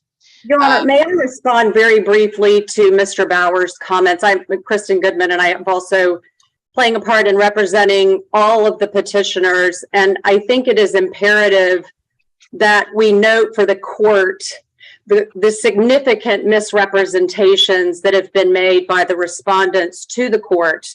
The only abuse of process or frustration of purpose that is occurring in this case, and of course we didn't expect to get into, although Mr. Bauer has now argued both their motion for an expedited review and apparently some appellate issues as well. The simple fact is that the Court of Appeals has accepted and noted that it is imperative and desired that we have established law on the question of which appellate procedure and therefore which forum these appeals should be adjudicated in. The petitioners had a right to choose the forum, and we chose what we believe was an appropriate forum, which has certain procedural differences from the 541 and the 543. Each one of us made very specific statements in our 541, 543 filing that the purpose of filing that was a placeholder in the event that it was ultimately determined that that was the forum, as they argued that this was not an available forum, that the exclusive forum was in the Fulton County Superior Court under 541. We had 30 days to file that. There had not been a ruling yet in the 5013-19 cases, and thus we were forced to make that filing. This was not a duplicative, we're going to file this in two forums and seek the same relief. This was, we believe that we should be in under 5013-19 in the counties in which we have businesses, in which we are planning to conduct our business, and under which the law we can seek a stay for good cause. We pursued that. We believe it was proper. We still believe it was proper. The only reason 541 was filed was because of the necessity of filing and the preservation of the right to get some sort of appellate review. I agree that the patients of Georgia need this medication. The representation that this has been going on for 3.5 years is a flat out lie. The decision was handed down in September. Which was not, it was a few months ago. We are following the courts. We are following the process that the GMCC set forth from the beginning. We had a right to protest. The law provides us with a right to appeal the decision that OSA made in this process. There is an absolute misrepresentation in stating that the failure to give the respondents an immediate review on this issue will somehow delay delivery of product to the patients of Georgia who need it. First of all, that is not, whether it's an appropriate policy consideration, an appropriate excuse for end running the appellate process that we have pursued, and that the Court of Appeals has stated very clearly needs establishment and needs clarification. They are Let me ask simply- you a question. Sure. What is, other than the loss of the petitioner's preferred forum for appellate consideration, what is the harm to this trial court, to the petitioners, if this trial court were to go forward and consider the appellate issues associated with the denial of the licenses to the petitioners? Well, the first is that the petitioner has a right to choose its forum if it is an appropriate forum. And that is what we've done. There is also a bond requirement. Setting aside, hang on, Ms. Goodman. My question was I mean, I clearly understand that the obvious issue, because that's where the petitioners chose to file, is in the various jurisdictions where they chose to file. My question is, besides the loss of that preference, that chosen jurisdiction or venue, what is the harm? Well, I would say there's a few issues. One is there's a bond requirement under 541 that does not exist under 5013-19. There are procedural issues under 541 that the Georgia legislature recognized were so convoluted and prejudicial to people seeking to reach the merits of their case, which these same respondents have already sought to dismiss our 541 case, that are not present under the 5013-19. The Georgia legislature has realized that 541 is so flawed, they repealed it. Effective July 1st of 2023, this law is replaced in its entirety by a new law. There is a motion to stay for good cause that is available under 5013-19. And we believe that we have a right to have the forum that we have selected and the judges in the counties that are best able to determine whether what we believe was an incredibly flawed process, which involved economic considerations, labor considerations of those counties, that those counties have a right to review those appeals in the context of what they do every single day. And that's the reason that different forums exist and different opportunities exist. And what this may be, I'm not going to argue with Your Honor that it may be that the Court of Appeals says, look, 541 is the appropriate procedural mechanism. And if that happens, then we've got a belief and a confidence in the integrity of the appellate process. We know we're in the right forum. We're prepared to move forward. But the Court of Appeals has said already, we need to decide if this is the appropriate forum. We've all made arguments in our underlying briefing that we're not sure 541 was appropriate because we don't believe this was a quasi-judicial proceeding, which is the only time 541 would be appropriate. So what the respondents have sought to do here is undercut the appellate process and said, hey, we're just going to go ahead and seek a review on the merits. Frankly, it's sanctionable. We're going to go ahead and seek review on the merits, even though the Court of Appeals has said you may not be in the right forum. So all we are asking from this court is to wait on the Court of Appeals to say, yes, you're in the right forum and we are ready to go. But to go ahead and grant this frankly abusive request to go ahead and Let's dial consider back our language just a little bit. There's a lot of lie, misrepresentation. It's the truth, though, Your Honor. Ms. Goodman, I'm talking now, so hang on just one second, okay? So I understand that there is a lot at stake here for both the citizens of Georgia and for the businesses that are trying to get an opportunity to get to be involved in providing this. I mean, there's a lot at stake, and I get that. So I understand that emotions can run high, but I think we all need to dial back our rhetoric just a little bit, because I personally do not perceive that anyone, neither the petitioners nor the respondents, are deliberately trying to abuse the process of the court or to unnecessarily or unduly delay the processes of the court. So let's put that issue to bed. And I'm going to sort of move on from there now, because I think I understand the parties' issues. I mean, the purpose of having the motion to stay, or excuse me, the status conference that I had requested today that turned into a motion for stay argument, is that I wanted to understand the nature and scope of the briefing that the parties thought would be necessary if we were going to address the substance, number one. Number two, I wanted to understand the nature and scope of what was required to generate the record. Now, I'll note that I have received what I believe to be the administrative record for the Aspire case, the Georgia Bioscience case, and the ACC case. Those are the ones I've laid my hands on and laid my eyes on. I assume that administrative records exist for the other cases. If those have been forwarded to my office, I apologize if they've been overlooked, but I don't have a record of having received them for anyone other than those three. We're waiting on our transcript, Your Honor, and then you will have ours. And I will not speak again, but I am very pleased to hear the court say that you do not believe there have been any inappropriate motives, because my response, frankly, is addressed to their many statements that we are doing this for no reason but to interpose delay or threaten or leverage with the legislature. Our motives are simple and clear and appropriate, and that's all we're asking of the court to consider and the respondents to behave in the same manner. And I will be very happy for the court to determine that everybody's acting appropriately. Okay, so here's what I would like to know. So a couple of things. This in terms of the status of this case and the time that would be invested, how long realistically will it take for the entirety of all of the admin records to be prepared? And that might be Ms. Haynes that I might be directing that request to.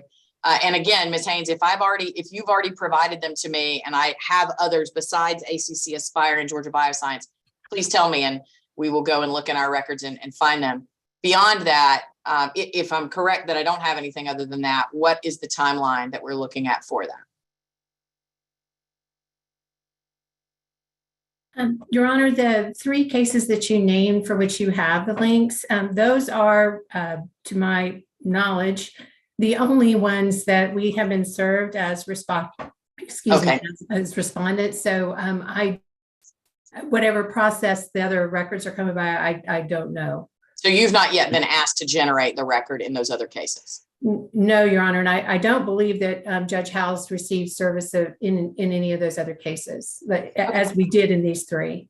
Yes, ma'am. Your Honor. Your Honor, 1 second, please. Hang on. Who's talking? Mr. This is Stump. Jeff Stump. Yeah, Your Honor, with respect to the record, the Pure Peach, it was sent to who it was, who had the case before escapes my mind, but it was sent to their staff attorney, the link for the record, and that may not have been then forwarded to you. Okay. So we're happy to provide another link because Judge Howells is not named in that case. Right. And in the Symphony case, the state is not named at all. So that's why you're not going to see a record there, because we're not even named a party in that case. Okay. So that's why that has happened, but we'll take care of the Pure Peach because GMCC was the only one named for the state in that. Okay. Thank you, Mr. Stump. I appreciate that. Yeah, absolutely. One other thing, Your Honor, I want to make sure that the court is aware the Peach Health Alternatives case is a very different case. It's a petition for judicial review case. Right. And it also, I'll note there's also a pending motion to intervene by the respondents in the case. That's right. And we also sent the court, I spoke to Mr. Lee, who represents Peach Health in that case, and we consented to not having the record filed until after the court rules on the motions to dismiss, because the respondents, all of them, including GMCC, have filed a motion to dismiss. Right. And I did send a consent order to Mr. Freehoff, and I'm happy to do that again. But I think we all understand there's no need for the record to come up if indeed the court's going to rule on that motion to dismiss and dismiss the case. Okay. Thank you, Mr. Stump. I appreciate that. Certainly, Your Honor. Okay. And who else was? I apologize. This is Jeff Zachman on behalf of. Hi, Mr. Zachman. One of the respondents. I think Mr. Stump did a good job of addressing. I just wanted to highlight. You raised that there is no record in Pure Peach or Symphony. The respondents have also raised that in their motions to dismiss the certiorari matters, noting that those petitioners did not, in fact, file against the respondent, Judge Howells, and for that reason did not file proper writs of certiorari and should be dismissed. Okay. Just very briefly, and I'm not going to argue anything that's been argued. I just want to try and respond to Your Honor's question about where we are and what we need. I believe we're here on 6 appeals, setting aside the Revolution case, which will be heard. Right. Today, Peach Health Alternative, as Mr. Stump just mentioned, is a petition under the APA. That's ready to be decided. Your Honor, we filed a motion to dismiss, and we think it's right to be decided. The 5 certiorari cases, where they stand, Your Honor, and I think the procedural motions, the motions for expedited hearing and the motion to stay have been well covered. Those are right for decision. But Your Honor, They're also not pending in the Peach Health Alternative case. That's correct, Your Honor. That case is simply ready for decision on the motion to dismiss. Okay. The other 5 cases, however, Your Honor, also have a motion to dismiss filed by the respondents pending on various bases, which I will not argue here. I'll simply respond to Your Honor's question, what must be done? We think what ought to be done is that the petitioners should, perhaps Your Honor could set a briefing schedule. The petitioners should respond to those cases. Those motions to dismiss should be decided. Indeed, I will note, and this is the only thing I'll say about the motion to stay. Those motions must be decided, Your Honor, before Your Honor can rule on the motion to stay, because they raise the court's subject matter jurisdiction. And we respectfully submit that without that jurisdiction, the court lacks jurisdiction to stay the case. So we think what ought to be done, this briefing should be completed, as it is almost completed on the motion to dismiss, and then a hearing, as we've set forth in our motion for expedited hearing, should be held on the merits if and only if the court denies the motions to dismiss. Happy to answer your questions, Your Honor, and again, trying not to argue any of the merits, but I think that's where we are and that's what we need. I understand petitioners will say that there may be more, but for respondents' perspective, and anyone else can correct me, that's what we need and that's where we need to go. And Judge, on behalf of the petitioners, I'll respond to a couple of the issues that have been addressed now. And one thing I forgot to do earlier was to provide our roadmap going forward. I can do that at this time, or if you want me to wait, whatever the court. No, that would be helpful, Mr. Evans. Go ahead. Okay, thank you. I think the first thing that's important to note here, and I think for just about in every civil case I've ever had, the outcome in what should be happening is very straightforward. And almost all the arguments as far as expedited consideration that the respondents are making should be taking place before the Georgia Court of Appeals. The fact of the matter is, and I think one of the respondents' counsel made this assessment statement earlier, is that under abatement, this case should be dismissed. Well, that argument could be made, but in reality, what should happen is this case should be stayed. This telecommunications case, I know that the court and your staff attorney will take a look at it, but I think it directly hits this issue. The reality is we have a directly analogous case that has been appealed. The Georgia Court of Appeals has said that establishing precedent is desired. That is ultimately going to be decided. I have had election cases go to the Court of Appeals where counsel sought expedited consideration and it got resolved in a relatively quick period of time. And if the respondents in this case want to seek expedited consideration before the Georgia Court of Appeals, they have the right to do that.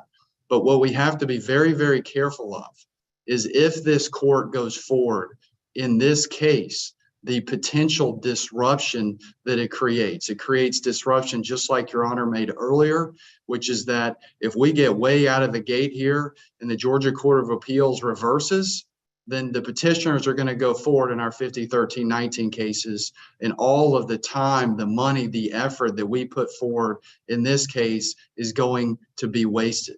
The second thing that we have to be very careful and cautious and mindful of is our overarching structure of jurisprudence.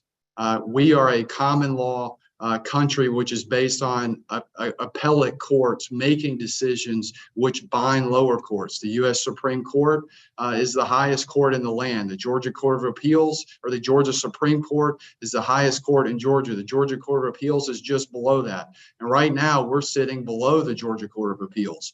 we have to respect that structure in providing, and what, at the end of the day, Judge, I'm going to make this point very, very clear and careful. What is these cases are about at the end of the day, my clients and all the petitioners in this case do not feel as though they got a fair crack. They do not feel as though the procurement process was fair. That's the reason why we filed it. There are many issues that we're going to bring before the court. Conflicts of interest, potential corruption. At the end of the day, it was not a fair process.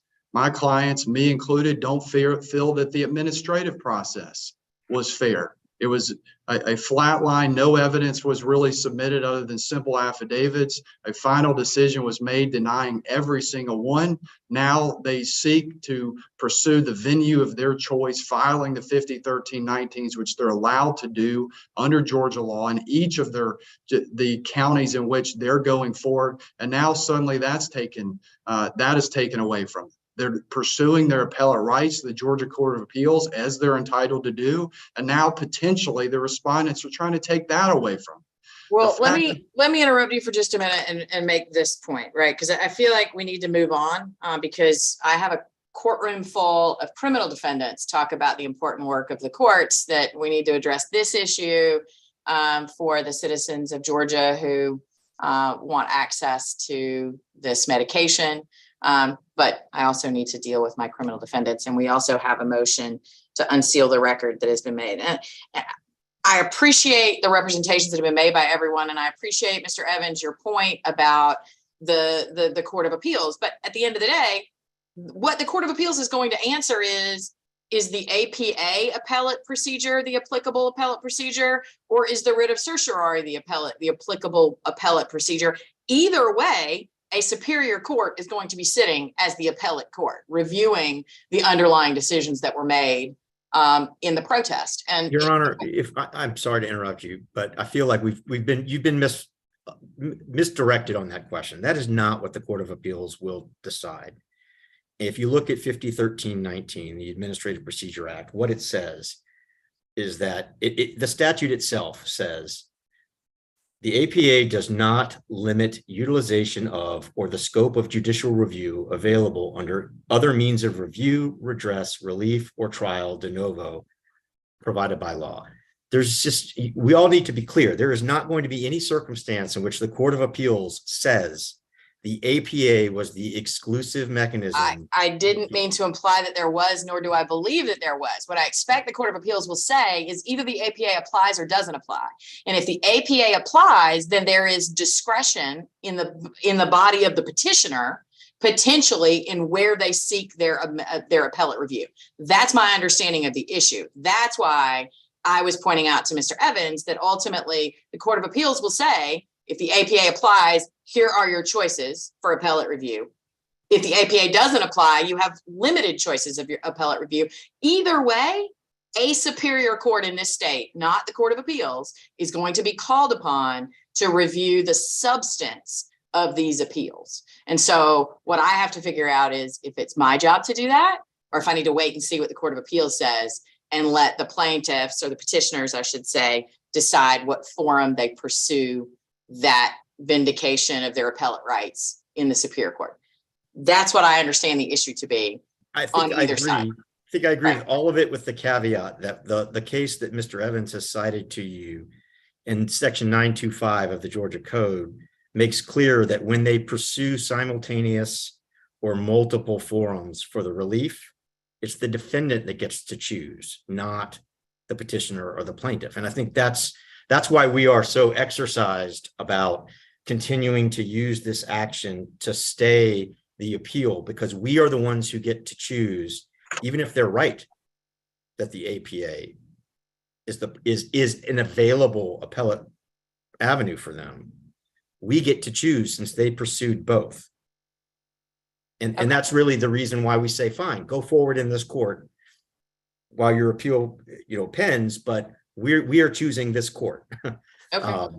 Well, I appreciate that. I very much appreciate everybody educating me. So let me tell you a couple of things on the substantive issues, right? On the motion for stay on some of these cases. So the motion to intervene in the Peach Health Alternatives case, to the extent that the parties wish to intervene still prior to a resolution on the motion to dismiss, is fine with me, there having been no opposition. If that is the case, and the respondents in that case still wish for their motion to intervene to be granted, then they need to send me a proposed order in Word form to Mr. Freehoff by email. That's number one. Number two, as I've said a moment ago, to me, the decision I have to make is whether or not I should stay this matter pending action by the Court of Appeals. If I decide that I should, then I will enter an order staying the cases, at least the ones that are procedurally postured in the same manner, which is the Pure Peach Organic, the Aspire, Georgia Bioscience, Symphony, ACC, understanding that I have to look at the motion to dismiss, to Mr. Zachman's point regarding subject matter jurisdiction before I do anything else. But the briefing, I don't believe, is complete on the motion to dismiss for subject matter jurisdiction in those three cases. And so my intention is to set a later hearing for those matters. It won't be much later. It will be approximately 2 to 3 weeks. And Judge, if I may. Yes. Just one quick point, just as far as the jurisdictional argument, we addressed this yesterday. At the end of the day, and we obviously dispute and will show that the arguments on the motion to dismiss are incorrect, but notwithstanding that, granting a stay does not require jurisdiction. At the end of the day, stay is a mere docket management mechanism. You could not rule on a motion in an informal sense for as long as you didn't want to rule on a motion, or you could merely just grant the stay because that's up to your ability. I understand that. Forgive me for interrupting, but my point was simply that Mr. Zachman's argument was that before I grant a stay, I have to deal with the motion to dismiss. I wasn't saying that I believe I have to, but in either event, I'll need to address the issue, as in, I think I can stay the whole case. Or I think Mr. Zachman is right and I have to deal with the motion to dismiss for subject matter jurisdiction and find that there's jurisdiction in the court before I take action. That was the only point, but thank you, Mr. Evans. Okay. Is there anything else that the parties, I really hesitate to ask this question in such an open-ended way. I need to move on to the motion to unseal that was filed by the Georgia First Amendment Foundation. I'd like to do that with some general outline of what I've already said a moment ago of what steps I'm going to take next. Anything that anybody wants to add? This is your one chance to do it, and it needs to be very brief before I move on and call upon counsel for the Georgia First Amendment Foundation. Your Honor, this is William Collins, and Yes, I'll sir. just raise one point that has not been touched on, and I just want to put this on your radar. There is one other case which was filed. It was an APA appeal filed in the Superior Court of Elbert County by Silverleaf Health Alternatives. Yes, sir. And on October 18th, that court chose to transfer the case, instead of dismiss it, transfer the case to Fulton County Superior Court. We've gotten no other indication that it has in fact been transferred or that a case number has been assigned. But presumably when it does finally get to Fulton County, that would be one that I think would properly be before Your Honor. So Is it a class 2? It is a Yes, Your Honor, if I may address 2. that, Jefferson Allen, I represent Silverleaf, and yes, Mr. Collins is correct. That order to transfer came in lieu of a motion to dismiss. We have provided the transfer filing fee to Elbert County. I did that as soon as I got the notice. I have not seen anything else that has come up.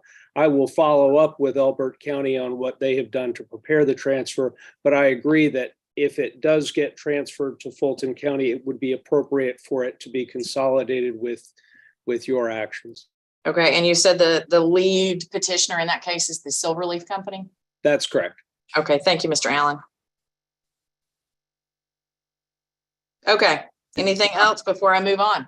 Your Honor, could I? Loath to say something. Oops, sorry, go ahead. Briefly. Hang on, I haven't heard from Mr. Bledsoe, so I'm going to let him talk for a moment first. Go ahead, Mr. Bledsoe. I just wanted to let the court know that the motion to stay is actually not fully briefed. We are intending to file a reply brief on behalf of ACC it may raise a couple of other issues that have not been argued today. We'll rely Okay, on well, the- technically, my standing order on case management procedures requires that you request permission to file a reply.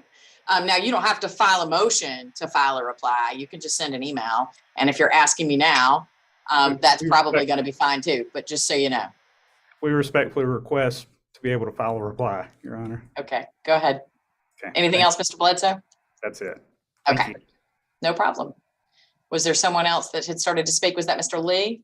Yes, Judge. On the Peach Health matter, I just want to be clear that we're proceeding, even though technically we're a 19 case who just happens to do business here in Fulton, we're still proceeding with our motion to dismiss stuff, and we're going to address whether or not the APA applies, because that's the primary basis of the motion to dismiss against us, is that the APA doesn't provide a vehicle, which sounds, very much like what the Georgia Court of Appeals is going to have to decide. But I understand where everybody is. We're the latecomer. I get it. So I just want to be sure that for us, we're just proceeding as normal. Then Your Honor will make a decision about the stay that the prior appellants filed, and then you will also make a decision on the motion to unseal. So that's the order that we're doing. I just wanted to be kind of clear and make sure I understood all No, of that. I appreciate that, Mr. Lee. So the only motions that I have in my record pending in the Peach Health Alternatives LLC case that you are counsel for the Peach Health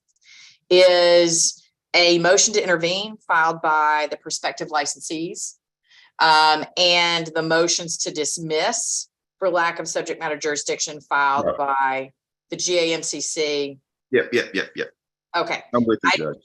Don't technically have a motion to stay this matter pending. If that's what you're referencing, I don't have such a motion. Okay, so I guess then the question becomes, like I said, I don't mind doing the drafting or what. I mean, doing the responses, that's fine. So, Judge, do you want us? I guess I will join with the other petitioners if that's what they're doing. I'm not going to rock the boat. Do you want me to file a motion joining that, or what do you want me to do, Judge? If you're telling me that it's your intention to also seek the same stay pending the outcome of the Court of Appeals decision regarding the applicability of the APA, or is it that you want me to give you a substantive ruling regarding the APA that you can then appeal? Well, Judge, if I'm being perfectly honest, I'm not young and vain enough to even think that anything I'm going to say is going to make a difference with the Court of Appeals, given that, there's all these other fine attorneys that are opining on the matter and they're, write dozens and dozens of pages of briefs. So like I said, I don't think there's anything material I'm going to add. I'm just saying, Judge, I guess what I'll do then is, based on what I'm hearing, Judge, I'll file a motion to join when we file our response.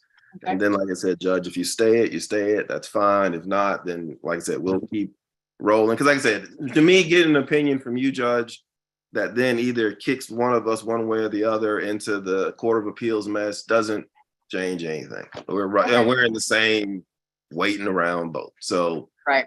Yeah. So, okay. I understand now, Judge. All right. Thank you, Mr. Lee. I appreciate that. Your Honor, Matt, this is William Collins. May I say something quickly in response? Yes. The motions in the Peach Health case, the motions to dismiss, have been pending since November, I believe. There's been no response from the petitioner, and the time has expired for such a response. Right. I understand that. So one of the reasons the parties are not entitled to a hearing on any of these motions. As a courtesy, I wanted to get input from the parties regarding, well, with the exception of the motion to unseal, that's a different matter. But what we've been talking about so far, none of the parties are entitled to a hearing, and I intend to rule on the briefing as it exists when and if it is ripe, Mr. Collins, to your point. So my intention is to sit down and look at all of this and figure out what's ripe and what's not ripe, and figure out where we're going next and let the parties know. So your point is taken, and I am aware that some of the briefing in some of these cases is ripe and no response has been made. Well, actually, Judge, for us, the Mr. Stump gave us an extension. That's one of the things we had talked with the staff attorney about, because we weren't sure if we were in the omnibus situation in the briefing schedule or not. So technically our reply. Well, to be clear, I had given everybody, I had vacated my order on the mandatory briefing schedule. So, but I will say, if you are going to extend deadlines for answering, I'm known to, when I'm going to rule on the briefs, I typically tend to try to do so relatively quickly. So if the 33rd day comes and goes and you've not made my office aware that you have an extension by agreement of the parties in terms of a time to respond, then you might end up with an order that you don't like, because I wasn't aware that you guys had agreed that you were going to wait to answer. So, I'll file the stip with that too this afternoon, Judge. Okay, excellent. Thank you. Thank you. Okay. So for those of you who wish to stick around, we're going to move on now. And I'm going to congratulate Ms. Ramsing on being maybe the most, if I've pronounced your name correctly, the most patient person on this call. So circling back for a moment, I am now going to take up the motion to unseal. Before I do, I'm going to ask your patience for about 5 minutes, because again, I do have a criminal calendar that was supposed to start 25 minutes ago. And I want to make sure that everything's taken care of in my courtroom before we get started. So if you'll indulge me with about another 5 minutes, we will get started on that motion to unseal. Also give my court reporter's fingers a break. So thank you all, and I'll be back in about 5 minutes. Yes, Your Honor.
Okay. I am back.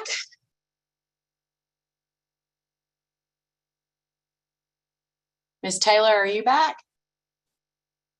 Thank you. I'm here, Judge. Okay. So this is going to be a hearing on a motion to unseal the record that was filed by the Georgia First Amendment Foundation in case number 2022 CV 370799. I'm going to note a couple of things, and then I'm going to hand it over to whoever will be arguing on behalf of the Georgia First Amendment Foundation.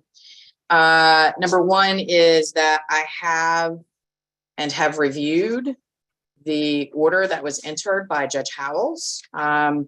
Number two, as I understand it, the record, such as it is really a multitude of records. And I think, as I understand the Georgia First Amendment Foundation's argument, it's not necessarily that the record, such as it is in each of these individual cases, should be wide open, but that perhaps Judge Howells' order was procedurally insufficient, and particularly takes exception to the closing of the proceedings to the public and to non-parties and representatives. So with that general statement of what my understanding is of what the First Amendment Foundation is seeking, I'll hand it over to Ms. Ramsing or whoever will be arguing on behalf of the First Amendment Foundation. Well, good morning, Your Honor. You did pronounce my name correctly, so thank you for that. I get a gold star today. Thank you. I have a visual aid prepared that simply shows relevant rules. We're talking about primarily procedural rules. It's a little bit dry. With Your Honor's permission, I'd like to share my screen. I'm confident that Your Honor is well aware of the constitutional underpinnings of the open and transparent judicial process. So for the sake of efficiency, I'd like to go straight to the heart of this, which I think is the post-award protest procedures that were developed by the commission, because the respondents say that these procedural rules were fully binding on the administrative law judge sitting as the commission's designee. So if we agree on that standard, which I think we can, then we get to the substantially same result as Rule 21. So with that, I'm going to share my screen if that's okay. Okay. And we'll go straight into this. Let me see if I can minimize this. Okay, so skipping through all of the constitutional law, I want to go straight to post-award protest procedure 3.2. Now, this was provided as Exhibit A to Curaleaf's responsive brief. I've quoted it here in part, but Your Honor can read the entire thing again, Exhibit A to Curaleaf's responsive brief. Now, all of the parties cited to Rule 3.3, which basically says the hearing officer can seal the record, or the parties can request it. None of them cited to 3.2, which is the rule that comes directly before 3.3. We know that it addresses pre-hearing confidentiality. The title of the rule is pre-hearing status conference / confidentiality. And here's what the rule says. It says prior to the hearing officer may, in his or her sole discretion, I'll come back to that in just a moment. And then we have a two-step process. She can, one, review any confidential Cannabis Commission data in camera, and that's why I say it's a two-step process. We have and, not or, and enter a protective order or any other appropriate order, here's the limiting language, necessary to maintain the confidentiality of Cannabis Commission data as required under, and then she cites to the exact provision of the HOPE Act that we're talking about today. Right. So let me interrupt you for 1 second though, Ms. Yes, Your Honor. Because so OCGA 16-12-220 applies generally. Yes, certainly the Open Records Act applies generally. Certainly the procedural rules regarding Rule 22 and other access to open court records applies generally. But the post-award protest procedures, aren't they intended to apply to the parties involved in the protest procedure and not necessarily to an interested third party such as yourself? Well, Your Honor, I believe under the Administrative Procedure Act, which no party in this motion, I heard the arguments earlier about whether the APA applies, but under the Administrative Procedure Act, any aggrieved party can appeal, and Curaleaf recognized our right to appeal under the APA in their brief, and the other licensee respondents didn't address it. They said, well, you can't bring this under Rule 21, but I haven't found anything in the briefs, at least in this motion before Your Honor, that would say that we can't bring it under the APA as an aggrieved party. So we did plead that, as well as Rule 21 in paragraph 1 of our motion to unseal. We referenced that section 50, let's see, it's 1319 that we referenced, and in our reply, I fully brief out that we're an aggrieved party under the APA. So this procedure goes to sealing the record. If you read the rules together, you know, Rule 3.3 says you can seal the record, obviously to the extent that it's confidential, after you've first undergone this two-step process that the administrative law judge bifurcated. So what happened was, if you look at her order and the timing of her order, she entered this order prior to the hearing. It is a protective order. It does reference 1612-220A, but the problem is that she failed to conduct in-camera review. Now, she may have conducted another in-camera review for a different purpose. For example, Rule 2.3 talks about the exchange of information just between the litigants. There's a whole separate rule for that talks about, okay, before we exchange information with each other as the applicants, the denied applicants, whatever, we're going to go through a different in-camera. But this rule is specifically for the hearing. And what the main thrust that I want to kind of get across today is that this rule, first of all, it signals the commission's interpretation of the HOPE Act. It signals that the commission understands that not everything that goes in the hearing record, like, for example, the scheduling orders of the administrative law judge, or, you know, procedural motions and responses, or entries of appearance, or other things like that. It signals that the commission understands that there's a difference between Cannabis Commission data, the confidential data, and that routine judicial process information that would be in any judicial, in any hearing of a judicial nature, that would be in the record. And what's, I want to move on now to talk about a little bit about the HOPE Act. We can stop here, because if Your Honor finds that she failed that if she erred by bifurcating this two-step process, see, she has discretion, right, to do this or not do it, but she doesn't have discretion to split that end. If she's going to enter the protective order, then she must first review the data in camera, which is, she just entered a blanket seal. It wasn't necessary to maintain the confidentiality of the data, and it wasn't preceded by an in-camera review. So we can stop there and get to the relief that we want if Your Honor will remand this for her to go through that process. And I want to say this too, there's been a lot of talk today about the efficiency of this process and getting the medication to the patients as quickly as possible. And I think in their briefs, the respondents argue, well, this would be an overly burdensome process. Well, clearly the commission didn't think so. As the agency charged with interpreting the HOPE Act, the commission wrote this procedural rule. I want to move on though, because I want to talk about the HOPE Act and the language of the HOPE Act, because I think the second error here is the misinterpretation of the HOPE Act. The HOPE Act says anything produced by, obtained by, or disclosed to the commission, and this is the important part, pursuant to the activities conducted pursuant to this part. If you read the HOPE Act, not just that part of the HOPE Act, but the whole HOPE Act, it's clear that they're talking about the competitive licensing process. They're not talking about the judicial process, the litigation process that follows the competitive licensing process. Right, but isn't the bid protest itself given, I mean, isn't that part of the competitive bid process? Even if it's a slightly, you know, appellate adjacent issue, ultimately it is being heard by a hearing officer who's acting on behalf of the commission rather than an administrative judicial. I mean, she wasn't acting as an ALJ at the time she was making these decisions. Well, Your Honor, let's look at what the result would be if we interpreted the statute like that. The statute says anything produced by the commission.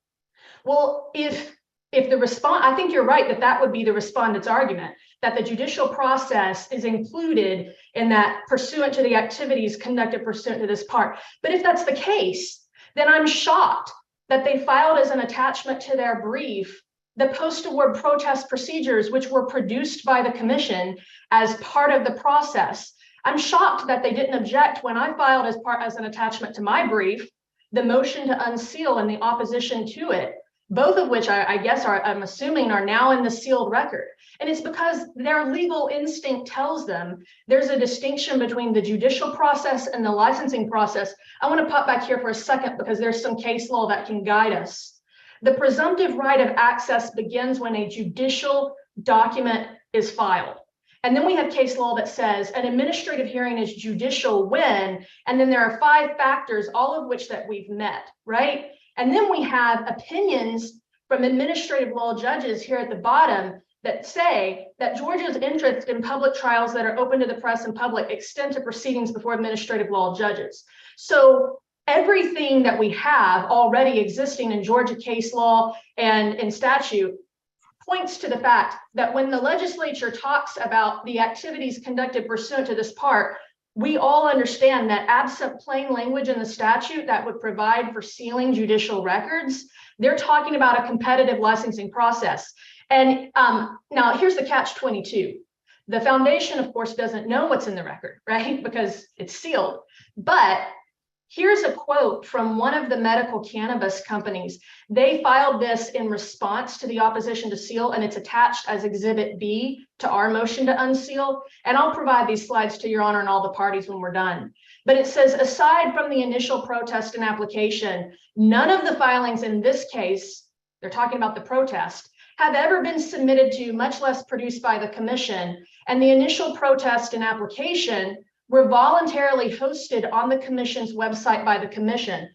Right, but Ms. Ramsing, forgive me for interrupting, but I mean, you would agree with me that the materials that were provided by Cumberland Curative or by Pure Peach or Aspire or any of these entities that were submitted in an effort to gain the licensing or to win the bid, right, that those materials would be confidential materials pursuant to the HOPE Act, right? You would agree with me with that?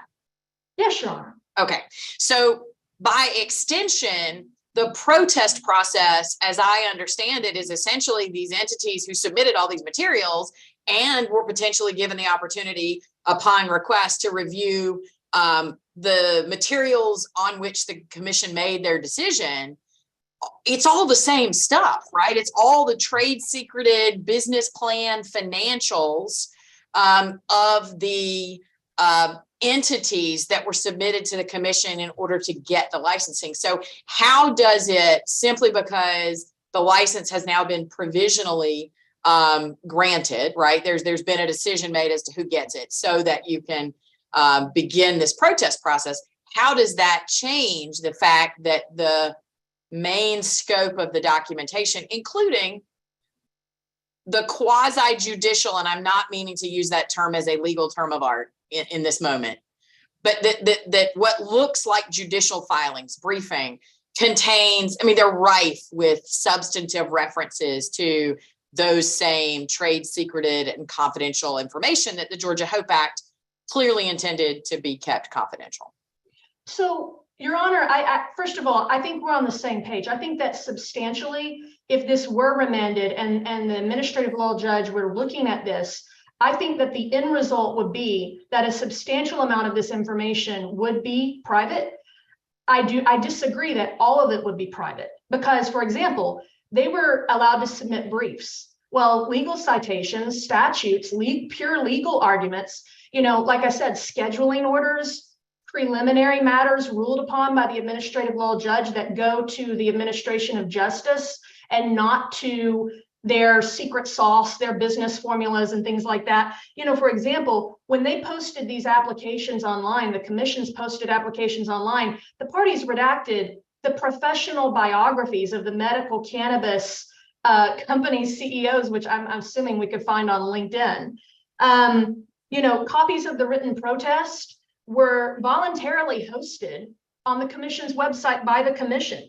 So I think, entries of appearance, like I said, all of those things, there are things I'm confident in that record that would not qualify. Just like I said, okay, for example, perfect example.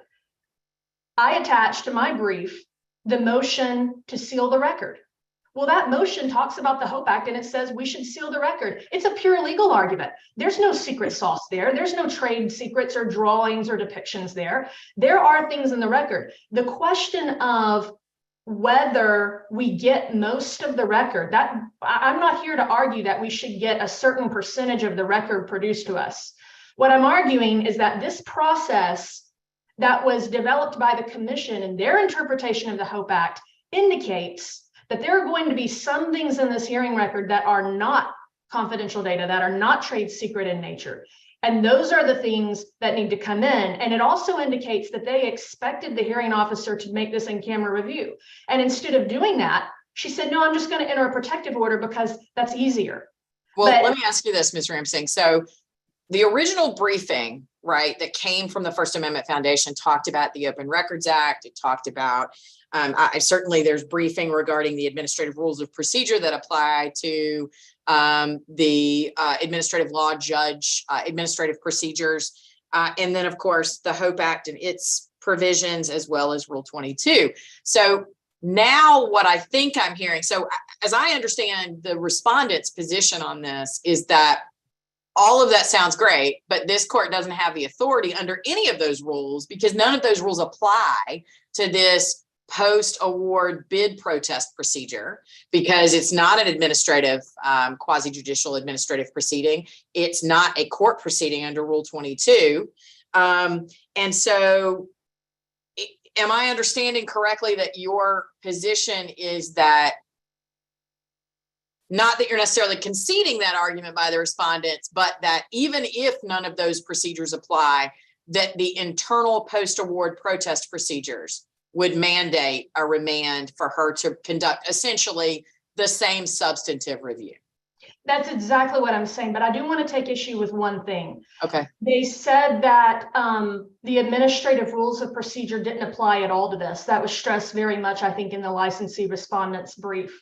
However, in her pre-hearing order, this administrative law judge sitting as the commission's designee repeatedly refers to the administrative rules of procedure. So she's at least using them as gap fillers, right? As an administrative law judge, she's at least relying on the administrative rules of procedure to the extent there's not a more specific rule in the Cannabis Commission. So I don't think we can say, and then of course, because the common law exist as the backdrop for every decision that any judge makes in any venue, I don't think we can say these rules are complete, like this is a vacuum. But even if we do say that, then yes, it's still the same standard. The thrust of our briefing, the crux of our briefing is that this court it should basically apply the same standard you would apply in a Rule 21 motion, substantially the same, right? And then they came out and said, well, no, these special rules give us an out. But when you actually read these special rules, they don't give them an out. It says basically the same thing. We knew this was the rule when we filed our initial pleading before my opponents provided me with this unpublished rule that says, oh, no, this is different, right? We knew it was the rule because we knew the common law. We knew what Georgia law has been for decades, right? And here's the commission shoring that up. And these specific rules saying, no, you have discretion. Yes, you have perhaps more discretion because it's an administrative proceeding, but we're not going to read the phrase confidential data in the HOPE Act to equate mandated blanket judicial seal of records, no limitation in time, no limitation in scope, and I want to, and like I said, I think again, the respondents instinctively understand this because they filed information that was produced by the commission without filing it under seal. They get there's a difference between the judicial process and the licensing process. And they even say it in their brief.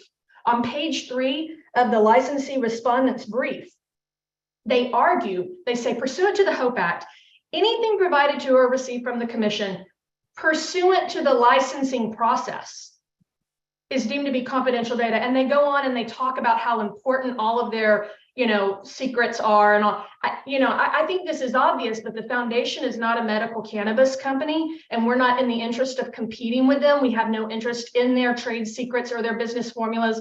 Our interest is in preserving the integrity and of the judicial process and the public's ability to access those records.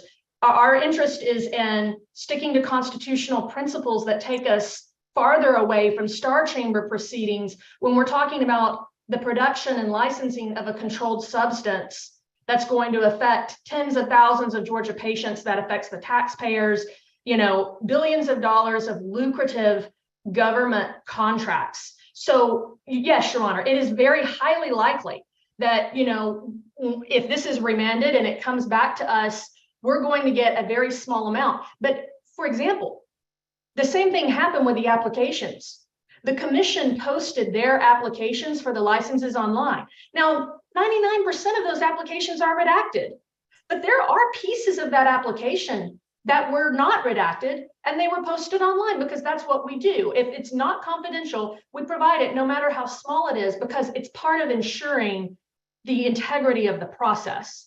So just very briefly, the APA sets out the parameters of your review of legal conclusions that are made. We don't have findings of fact here. So in this case, this court can reverse or modify the decision if the substantial rights, in this case, the constitutional rights of the appellant, have been prejudiced because the administrative decision is in violation of constitutional or statutory provisions, if it's made upon unlawful procedure, which it was, or if it's affected by other error of law. And you can reverse or modify or, of course, remand for the judge to undertake that, have the first whack at undertaking that in-camera review.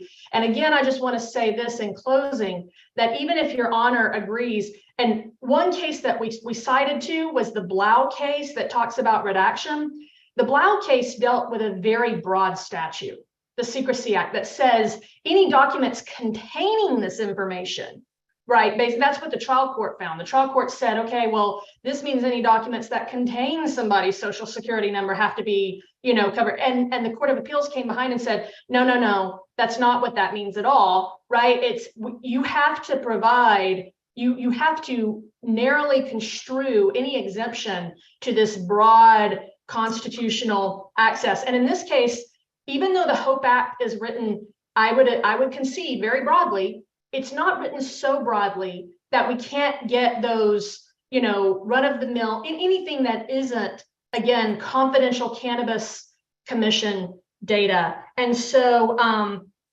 again, our argument here is the same as the argument in the brief, which is that it's the Rule 21 standard, no matter how you look at it. It's always going to come back to presumption of openness, unless, and that unless has to be narrowly tailored, and then the public gets to see whatever isn't part of that process.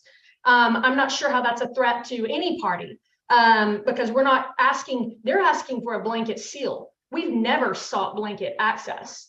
So at any rate, I'll stop there for now. I know Your Honor's time is short and there are other matters pending. I'd like to have a little bit of time for rebuttal depending on, generally my rule is that it's your motion, so you always get the last word. But for now, I appreciate your argument, and I guess I will call upon, am I going to hear from Mr. Russo or Mr. Jett? Mr. Parrish, Your Honor. Oh, okay. Or Mr. Parrish, go ahead. Thank you, Your Honor. Matt Parrish for Theratrue Georgia LLC. I'll be giving the principal argument on behalf of the prospective licensees, the 4 Class 2 prospective licensees, but I would reserve a little bit of time for my co-defendants, co-respondents, in case I don't cover something or they want to add a point. But I'll just say from the beginning, this motion is procedurally improper. The first paragraph of their motion states that it's reliant upon Rule 21 of the Uniform Superior Court rules. And of course, that does not apply and can't apply to an intra-agency proceeding and a licensing protest. Your Honor was all over that. It's nonsensical on its face to try and apply a Uniform Superior Court rule to that context. Right, but what about Ms. Ramsing's sort of massaged argument that, okay, fine, it's essentially the same substantive standard that the court should have applied when you look at the actual internal protest procedures. Well, we would not agree with that. I mean, the Uniform Superior Court rule requires effectively. Hang on, I apologize, Mr. Parrish. I've just been notified by my court reporter that she has lost her connection. So I'm back, Judge. Okay, well, that was fast. Yeah. He said it was procedurally improper, and that's right. What happened. Yeah. Right. And then I interrupted you and said, yes, but what about her new argument based on the bid protest procedures? And if you'll take it from there, Mr. Parrish. Thank you, Your Honor. And this is a little bit like hitting a moving target because the argument seems to be shifting a little bit. But to address that point about the post-award protest procedures, they are substantively different from Rule 21. I mean, Rule 21 requires effectively a hearing and a balancing test. And Rule 3.2 that counsel cited just says that the hearing officer may review the confidential Cannabis Commission data in camera, which this judge did, and may enter a protective order or any other appropriate order necessary to maintain confidentiality as required under OCGA 16-12-220A, which this judge did. So, to the extent that, I don't agree that that's coterminous with Rule 21. They're not. And also the Judge Howells complied with the post-award protest rules here. She did conduct an in-camera review, an extensive in-camera review of those thousands of pages that Your Honor referenced. And she entered a protective order consistent with the very broad confidentiality protections under 16-12-220A. Now, the effectively, and Ms. Ramsing, we talked around the language of 16-12-220A, but their argument would effectively read out of the statutory text the word confidential. That word has to mean something. It's clear, it's unambiguous. We all know what confidentiality means. Things that are confidential are not subject to public disclosure. If you could make confidential data public, then that word would be rendered meaningless. Every applicant, and Mr. Jett is here to speak on behalf of Curaleaf, who was an unsuccessful applicant, but every applicant sought a production license under the HOPE Act, and every applicant was required, with good reason, to submit extensive applications with their corporate information, details about production plans, etc. And the reason for that was because the commission wanted to know who it was dealing with, who was issuing licenses to. Right, I understand that, Mr. Pearson. I don't understand the petitioner's argument here to be that they're entitled to any of that information. And if that is part of their argument, then we might need to have a bigger conversation. But as I understand them, they're saying that, look, we get that it is a post-award bid protest process that's being heard by a hearing officer.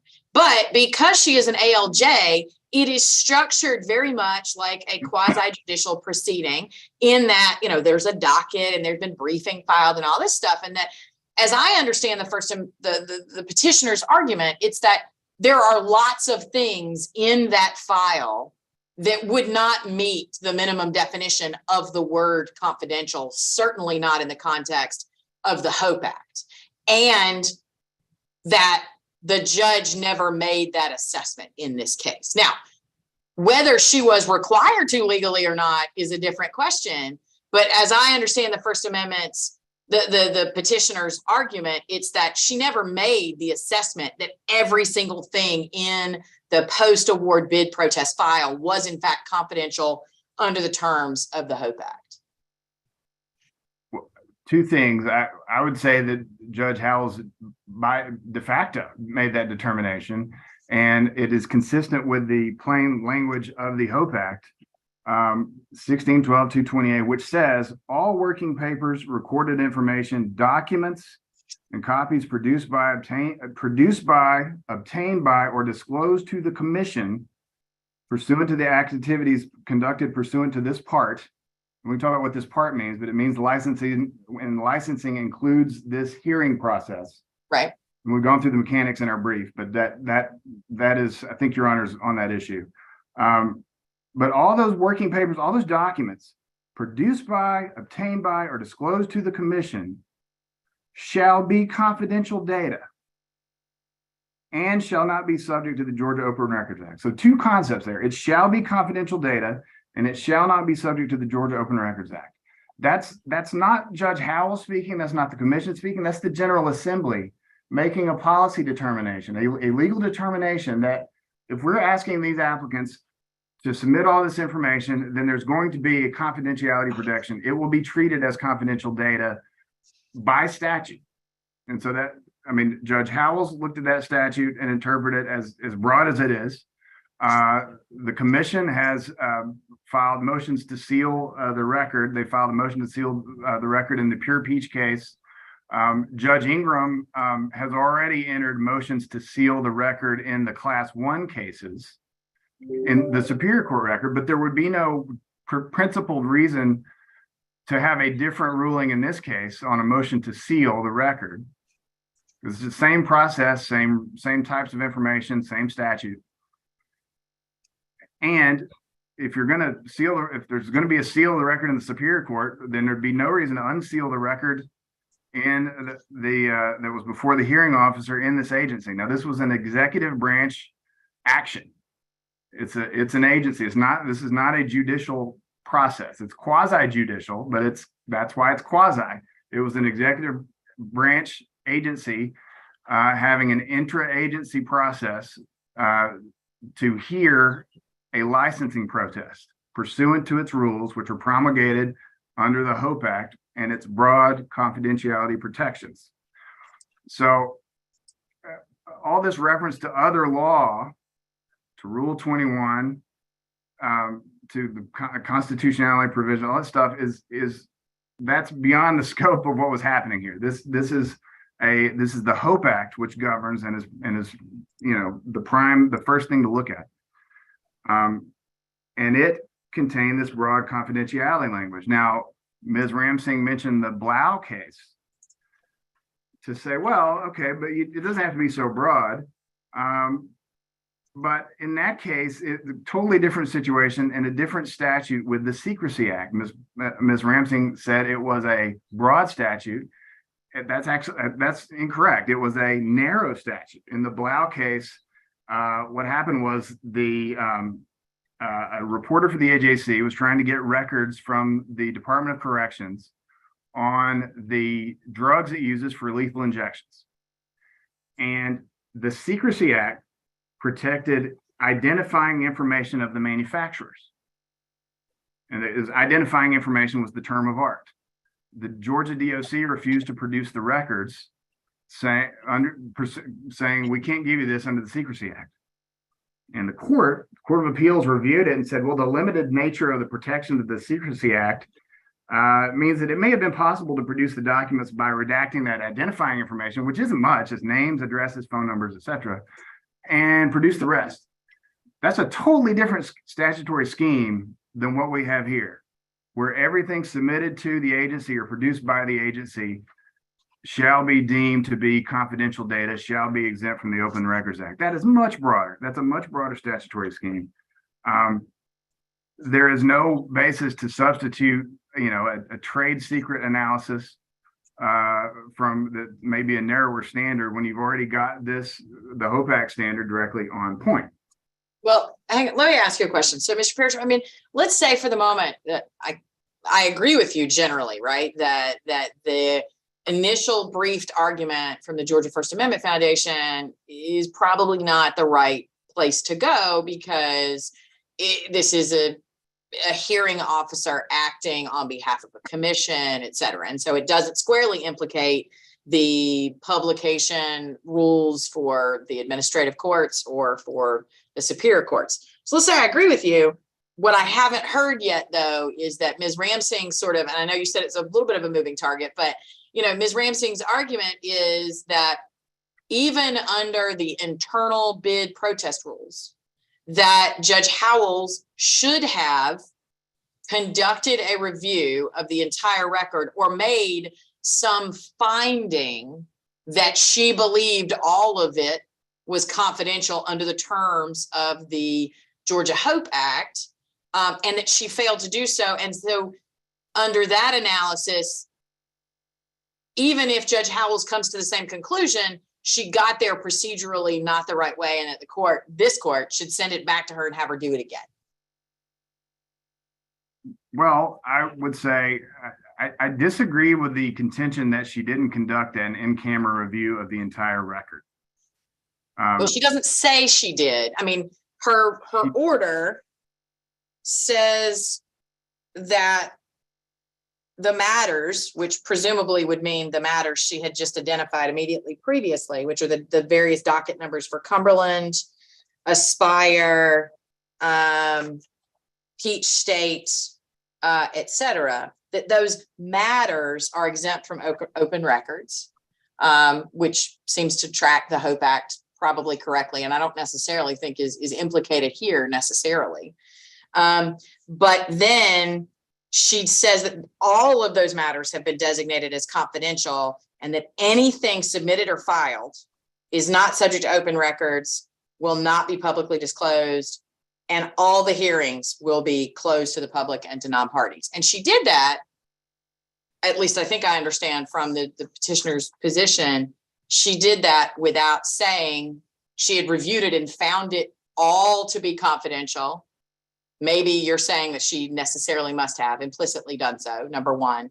Yes. And number two, without an opportunity for any interested third party, or as I understand it, one actual party who said, we don't think it should be sealed. It doesn't appear that she gave an opportunity to non-parties or that she considered the objection of the one party. Okay, I don't know that there was required to be an opportunity for non-parties to object. I wouldn't read that into the rules. And by the way, the rules were posted on the internet. So these rules were that Ms. Ramsing said, well, you know, now they're attached, so the cat's out of the bag. This was something that was posted to the internet, but the rules, they didn't require third-party comment, and I don't read in section 3.2 any requirement that that she make particular findings.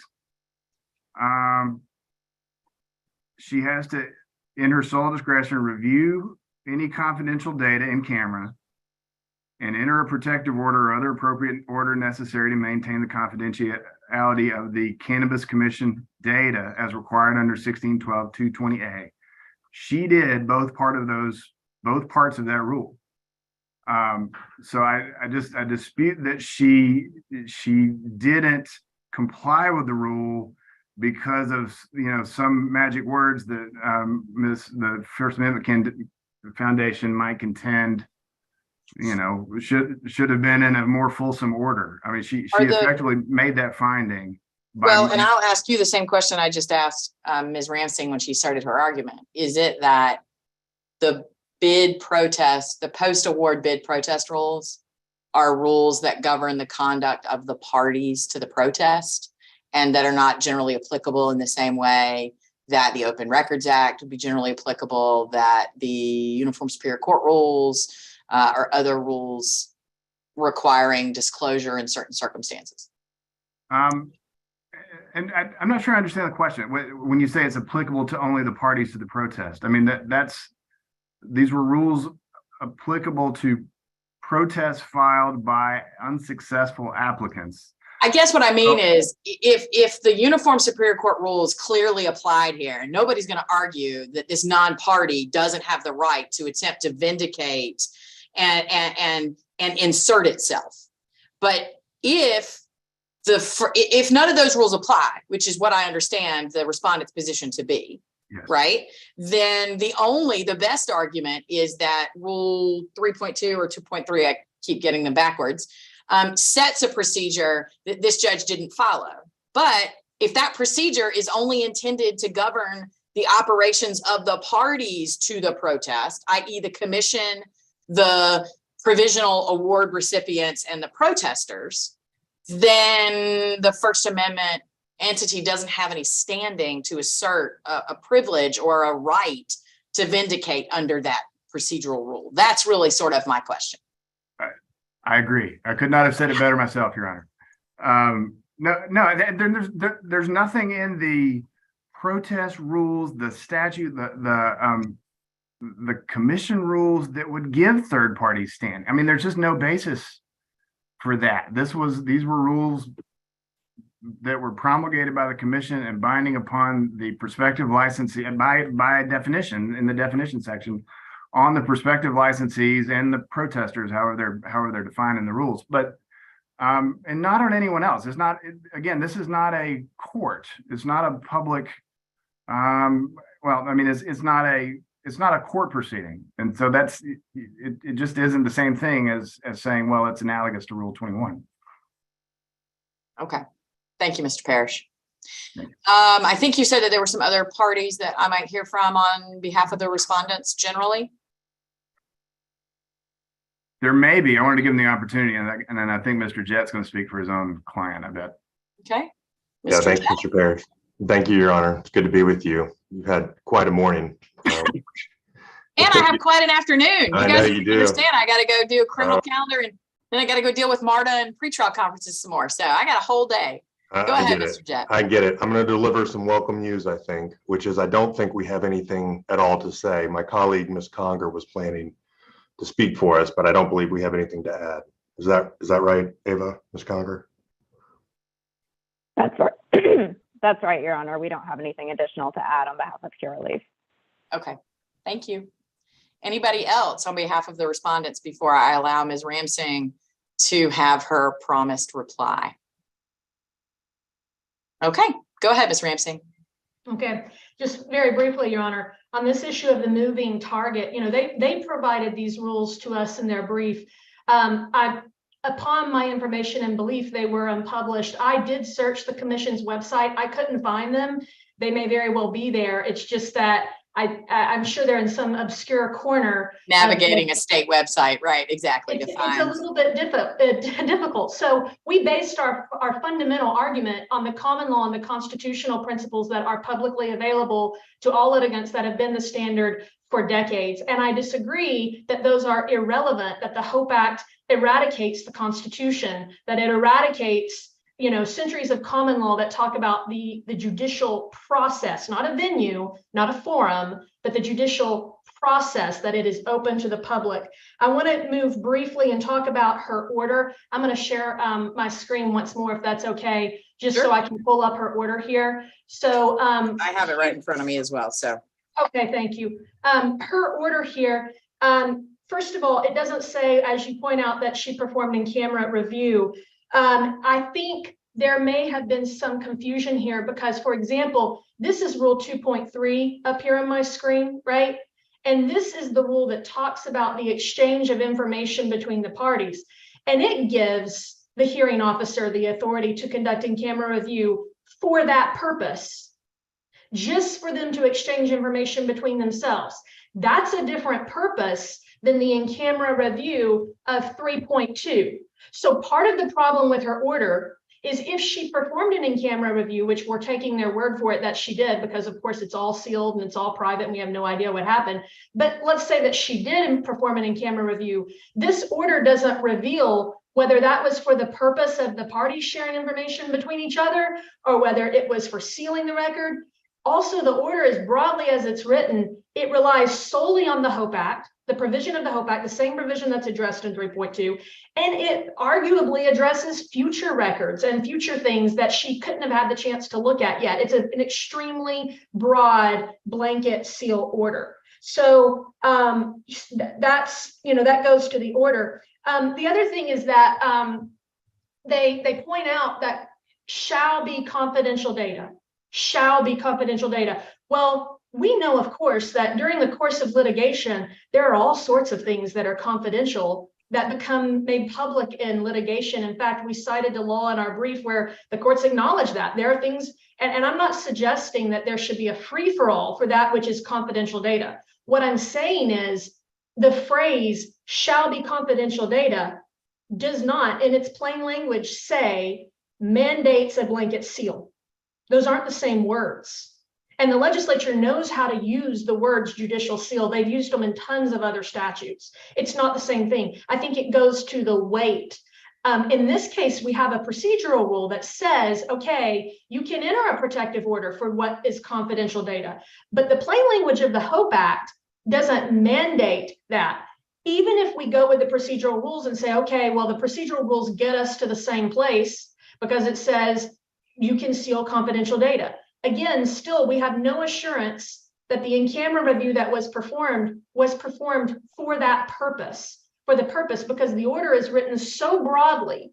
And she says these matters. What is she talking about when she says these matters are confidential? Does she mean everything? Does she mean the documents? Does she mean, right? It's incredibly broad. And we know, frankly, that I think it's sort of implicit that she didn't comply with the procedural rule, because this procedural rule assumes, right? There's no other way to read this rule or the commission's interpretation of the HOPE Act to say, okay, there's got to be, because they're telling her that you can A, perform in-camera review, and B, enter a protective order. The entire implication of this rule is that there's got to be some information in the hearing record that isn't confidential. So the fact that she sealed everything, the blanket seal itself tells me that she didn't follow this procedure, because the procedure itself is designed to avoid a blanket seal, just like Rule 21, just like any other rule. Very briefly, before we end this and let Your Honor move on to other things, I want to address standing. Your Honor points out standing. You know, we've talked about, and I think in our reply brief, our first section is on what is an aggrieved party under the APA. And of course, we've covered, you know, the constitutional principles and things like that.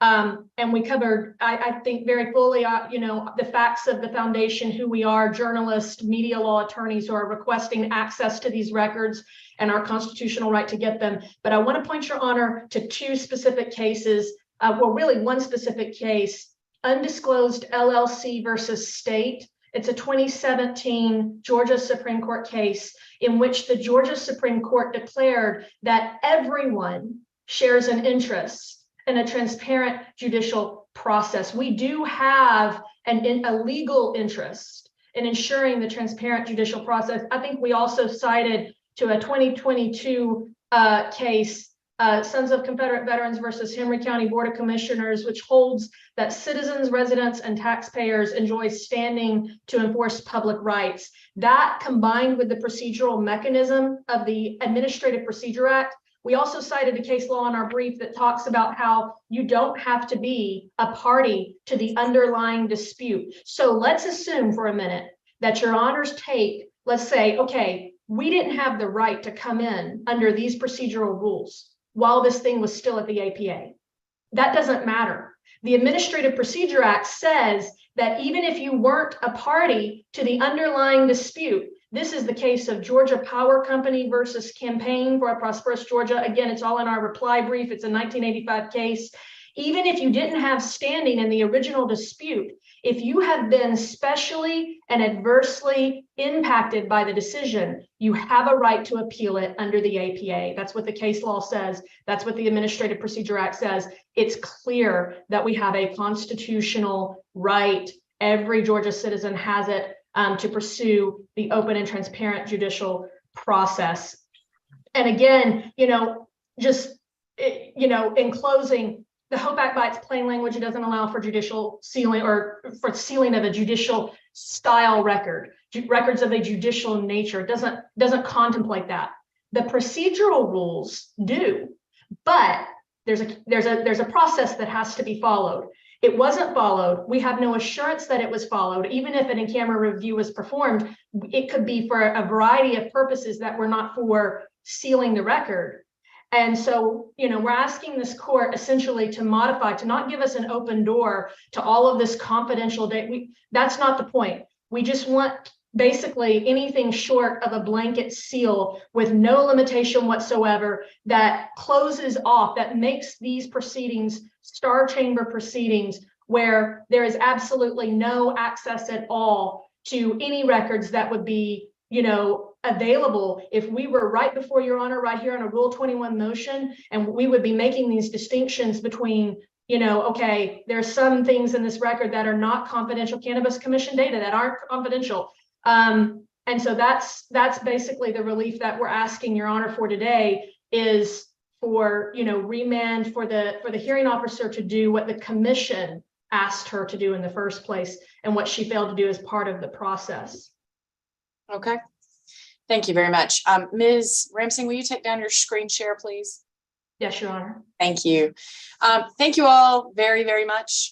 This has been fascinating, right? Because I don't get to deal with these lofty issues associated with all of these cases as frequently as you all do. So thank you all for bearing with me.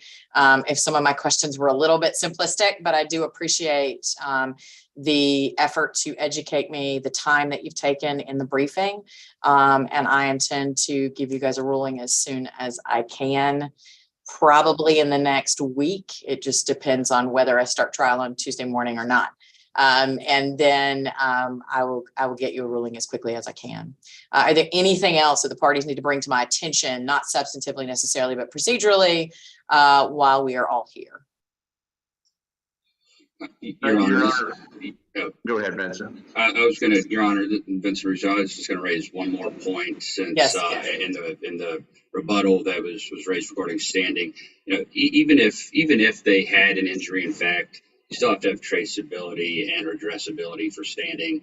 The commission and Judge Howells, they're not parties to this matter, which I think is a problem for standing, and it's something, you know, we cannot redress their alleged injury here.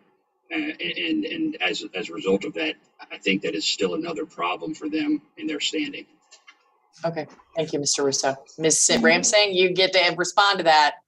Yeah, so if you go back to the case I mentioned earlier, Georgia Power Company versus Campaign for Prosperous Georgia, it does tend to indicate that we should have named the agency, but it also specifically says that this is not a fatal error and it's not a reason to dismiss and it doesn't affect standing. So I think that case fully addresses that point. We did serve the administrative law judge with a copy of our petition and all of the pleadings in this case.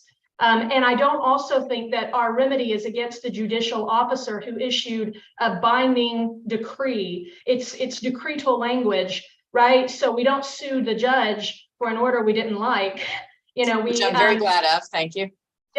Right. So I think that takes care of that standing issue. Okay. Well, I think I understand the parties' positions, and I am going to bid everyone good afternoon. Your Honor, if I may. Oh, I'm sorry, Mr. Collins, you did say that you had a question or something to add. Real quick, I just want to make sure we're all clear on what you're expecting from our side as far as homework. For example, I believe you said you wanted a proposed order on the motion to intervene in Peach Health, and I'm happy to take the lead on that. Since there's no opposition, and I think it probably makes more sense to align them on the appeal issue, might the court like us to also submit a proposed order granting the motion to dismiss the Peach Health case, the APA appeal? You're welcome to submit that proposed order, and the court will take it under advisement. Okay. So. And then is there anything else that you're expecting from, well, I guess, first of all, from our side, from the respondent side? No, what I expect will happen in my typical procedure is I will make a decision first substantively. And then the second decision I will make is this something that I want the parties to submit proposed orders for me?